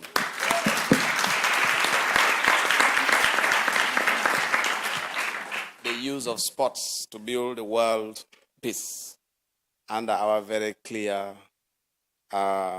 commitment. We assemble together. The vision is very clear by the United Nations Alliance of Civilization about how do we move towards an alliance for peace. That is very important to us. And of course, the key question that we had earlier on was, can humanity ever come together as one? The answer is yes, we can, right? So most importantly, I had key messages that came in was about leveraging on sports bars to create the culture of peace. I think that's a very, very important point. There's a lot of sport momentum all over the world. And of course, also, we know that sports can be the best, community violence reduction strategy. Come together, bring people together, develop a shared dreams, and work towards a common goal. Defend. You play together. You cannot in sports. You cannot play alone and win alone. You need other people. I think that's the same concept in peace building. You can't do it alone. You can't do anything anywhere. And of course, the need to come together should be of people who are like-minded, just like us. And we have all the opportunity to appreciate so much UN AOC very, very well about what they've done. Let us give another big applause for the United Nations Alliance of Civilization. And of course, Victor, can I ask you? I'm here. Yeah. Can I ask your friends? They feel together now leading role to change the world for the better. You feel, guys? Do you can feel change? this? Come on, you're the leaders. We rely on you. We hope you're going to be living in a proper world in the next few years. Otherwise, it's going to be big problems. Can we feel as a team? Come on. I think together as one. The best team in the world. Yes. I think some people need some coffee, probably. And then the question was not about which team you are supporting in the current World Cup, because we have Team Humanity, isn't it? Yeah.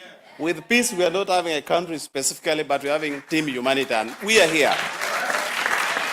And yes, let me now ask you one more time to give them applause as they walk back to take their seats. Thank you so much. Thank you for the wonderful, wonderful.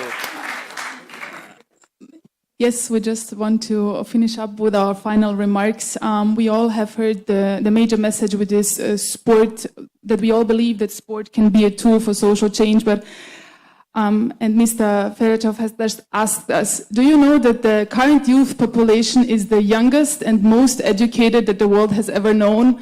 And I think that this is also a message that the young people in all decision-making processes should not be denied and ignored anymore. And I think that the UN Global Program in Sport is one of those good initiatives that actually is giving youth voices a chance to participate in the process of policy making, and that I believe that the UNAOC can lead this way for young people also to be an integrative part in the policy making process. I call on the leaders in sport to integrate and to sit on the same table as young people, to work together and to discuss together. And to the young people out there, if they're not giving you a seat on the decision-making table, please bring a folding chair. And I just want you to know that you're smart, you're intelligent, you're experienced, and your voice matters. Thank you. Oh, wow. That's good. In 20 seconds. Yeah, so I will just build on what M. Christian Karambe said, is that we play for peace in all communities, and we go back to our local communities to start from there, because this is from where we came. And this is from where we learned how to play football or how to practice sport or how to communicate with others. I'll just ask you, please, all of you, maybe to stand up together. I want to say that this is your moment as youth. Okay. And this is our moment. This is a standing ovation of all of us, of you, of us, of your great work, of our great work. If someone tells you the future is yours, just tell them the future is now. Just keep rocking. Okay. Keep rocking, keep rocking, keep rocking. Thank you very much. Maybe we can organize team picture, guys. Yeah? Team picture somehow. Stay here. Come here, guys. I think it's. We have like about 10 more minutes, then we can be done. Thank you so much. You can now take your seats as we conclude the. Thank you for standing up, and may I request you to sit for a few more minutes, then we can conclude the day. Okay, most importantly, let us also know that with the sports, we are all players, especially sports for peace, we are all players. And in this case, we may not achieve much if we don't assemble and advise and embrace the reality of the culture. I would request that we spend 10 more minutes. Let us sit for about 10 more minutes. As we have two important guests who are going to share with us some practical experience.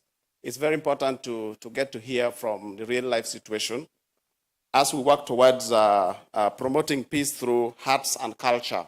Culture is important. We are all products of culture, right? We are all products of culture. We are all products of the community. So let me welcome in a very special way my two guests who are going to be here. It won't take long, only 10 minutes, then we are done. I've got here Amos Gitai, who is a renowned film director. We're talking about arts. You know, this is where everything works. If it's not done well, if it's not packaged well, it will be difficult to understand. So how our generation can take leadership in use of tech to bring about change. Let's welcome Amos Gitai to please join me on the stage here.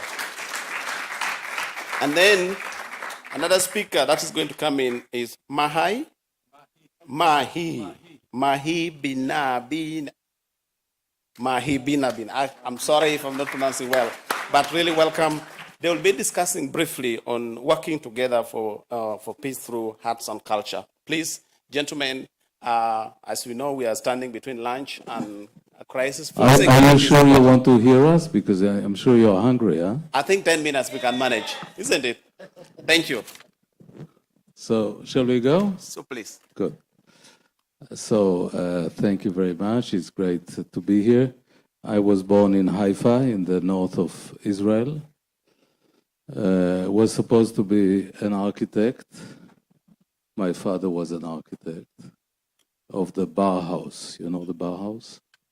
Yeah. So my father was at the Bauhaus. He was a student of Kandinsky, of Mies van der Rohe, etc. But when Goebbels closed the Bauhaus, he was arrested, beaten, like some of what Adama spoke, and he had to escape for his life, and he came to Palestine, married my mother, who was born in Tel Aviv, the year that Tel Aviv was created. And so I was, when he passed away, I decided to be an architect. I did my first diploma in Israel, and then I went and did a PhD in Berkeley.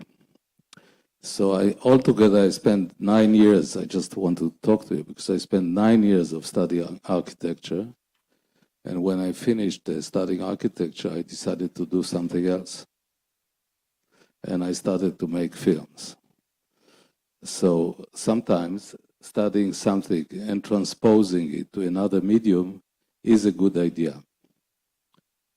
Now, some people have asked, what can we do? You know, a lot of the young people asked Miguel and Adama and some other people, what can they do? I think that, at least I can judge by myself. My work is civic. It's civic.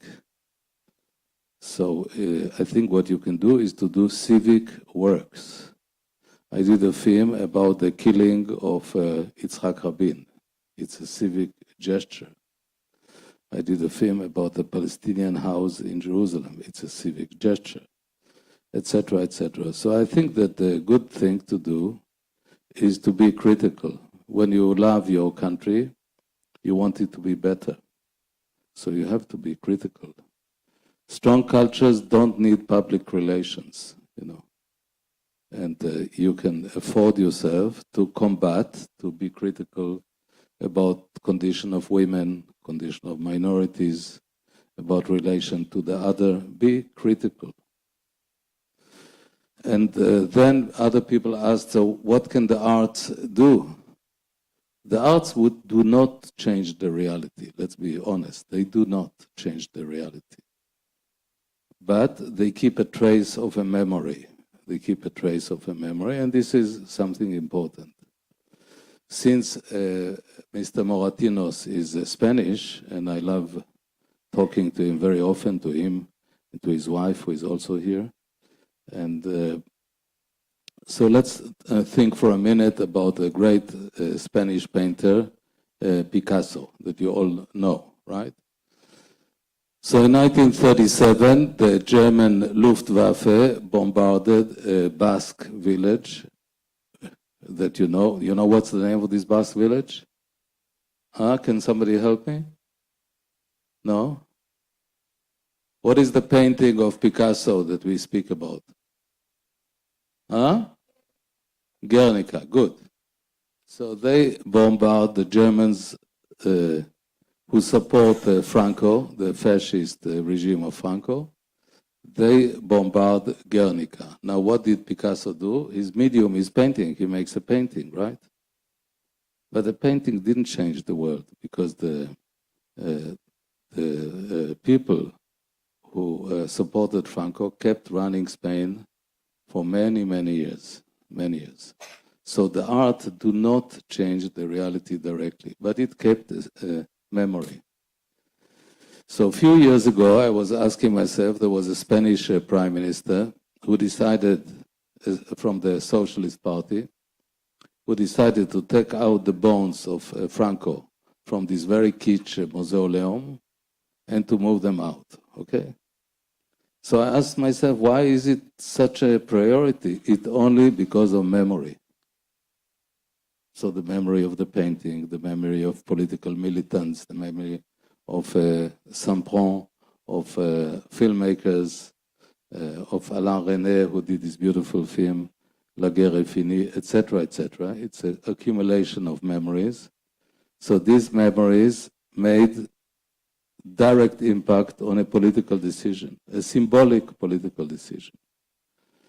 So to do art is really to, you understand, if I do a film about the killing of Yitzhak Rabin and what Mr. Adama spoke before, the danger of words and incitation, it's not because I will make him alive again, it's because it is to keep a trace of a memory. So I think that I would like you to believe that the planet has not moved only because of money and machine guns. The planet also moved because of ideas or beliefs, if you like. So we have to speak about ideas or beliefs. We have to talk about it. And like they all say, this is the mission of your generation. If you don't want this planet to go in the problematic way that it's going, you have to speak up. Don't be afraid. Speak up. Speak up. We need the next generation to speak up and not to be afraid. So sometimes it will not only bring you friends, you will have people opposing what you want to say. It's okay. It's okay. It happens. Not everybody will agree with you, but you should speak up. That's at least my recommendation. You agree?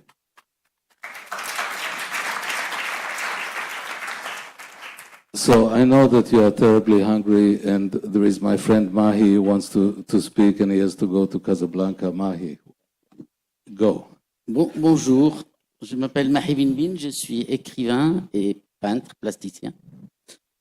Et alors on m'a invité ici pour parler d'une expérience qu'on a créée, un ami et moi. En 2003, il y a eu des attentats terroristes à Casablanca.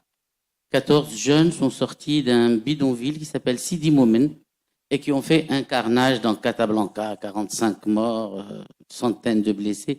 C'est-à-dire, on n'était pas habitué au terrorisme au Maroc. On pensait que ça se passait loin, qu'on n'était pas concerné.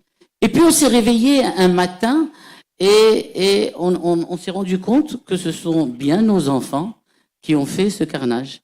Et tous les 14 gamins Enfin, gamin, ça commence à 16, 17 ans et ça va jusqu'à 25 ans. Donc, c'est des enfants pour moi. Venaient tous d'un bidonville qui s'appelle Sidi Moumen. Moi, je venais de rentrer de Paris, où j'ai vécu pendant longtemps, et j'avais décidé en 2002 de rentrer chez moi pour... la France commençait à se radicaliser un peu. Il y avait Le Pen au deuxième tour de l'élection présidentielle. Je me suis dit, c'est plus un pays pour moi. J'ai 3 filles. Je vais rentrer gérer mes propres extrémistes parce que nous en avons aussi. Et en 2003, il y a eu cette catastrophe. Et je me suis rendu dans ce bidonville pour essayer de comprendre ce qui nous arrivait. Parce que les Marocains ne sont pas violents. Nous n'avons pas cette culture de la violence. Le Marocain n'est pas violent. C'est-à-dire, vous plantez dans la rue, vous trompez, vous cherchez une rue, il y a 10 personnes qui s'arrêtent. Bon, ils vous donnent 10 directions différentes, mais enfin, ils sont là, ils sont sympas. Et alors, j'ai rencontré des associations qui travaillaient sur le terrain et j'ai fait pratiquement un travail d'anthropologue pour essayer de comprendre ce qui nous arrivait. Et j'ai écrit un livre qui s'appelle Les étoiles de Sidi Moumen, qui était publié chez Flammarion et qui a eu beaucoup de succès, qui a été traduit dans une 15aine de langues. Et puis un ami cinéaste l'a adapté, Nabil Ayouch, l'a adapté au cinéma. Ça a donné Les chevaux de Dieu.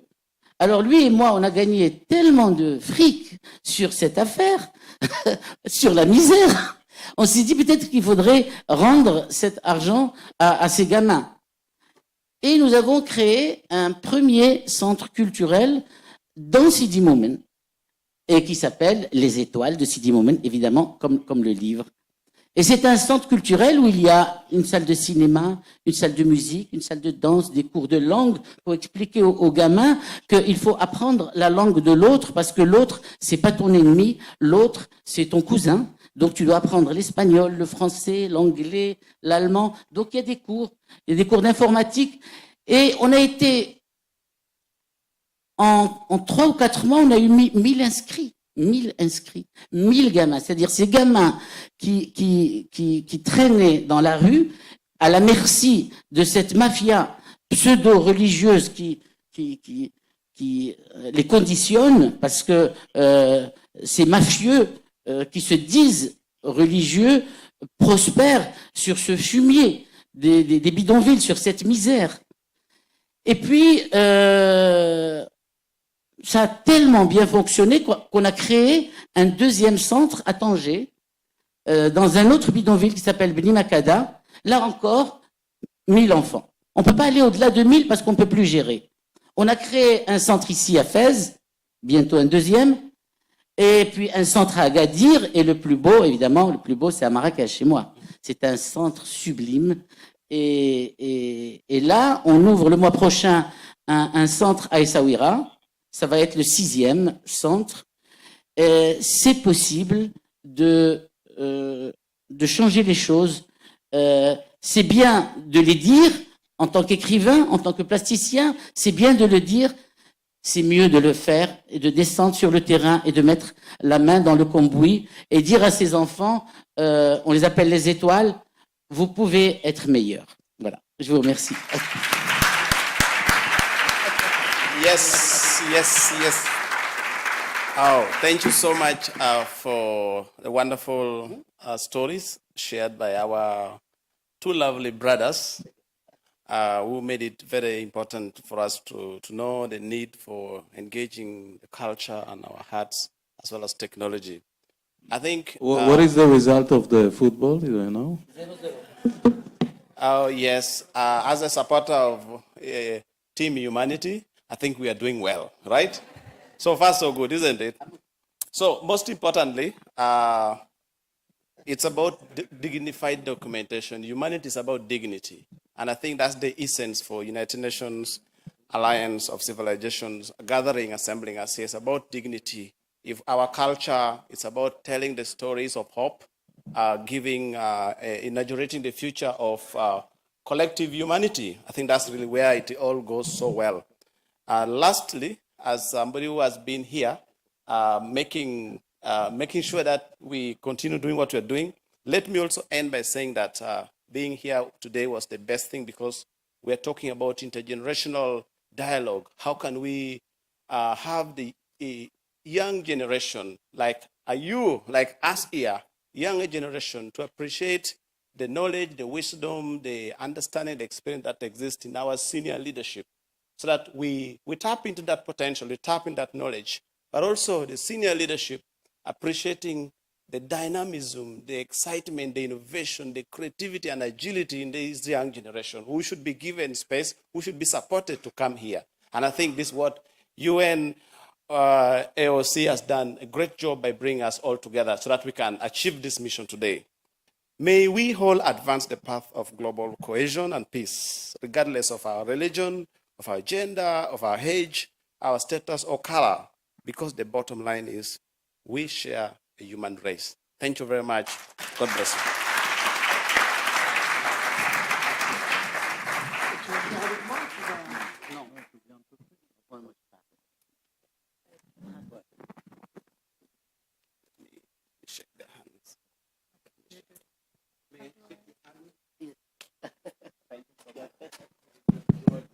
Okay, just a quick announcement. Thank you very much, everyone. I know this was a long session, but just very quickly, we will now have a lunch. Obviously, now we have a little less time than we originally planned for. So the faster you finish, the quicker we can move to Marriott for final sessions and for the closing ceremony.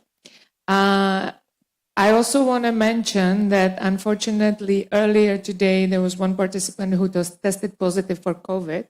So I just want to let you know, outside there are some masks. If you want to grab one, that's completely up to you. They are available. And I also want to say one more thing for the group of young peace builders to just stay behind for 2 more minutes for a picture. Okay, thank you very much.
Guys, sorry, can I just have your attention for 1 second?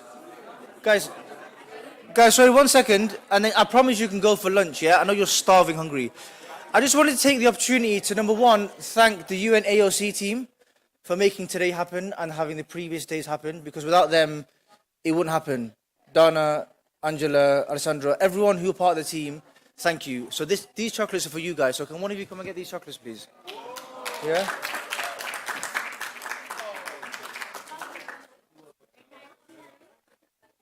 And sorry, finally, there's one more box here, yeah? I wanted to thank the Euromed students who made us feel like we were also students on the complex, yeah?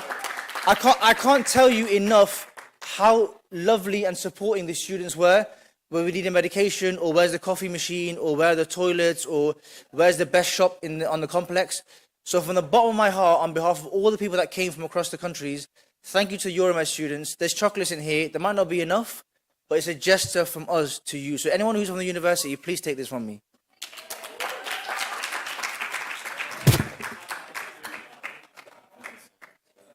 And go and enjoy your lunch. Thank you.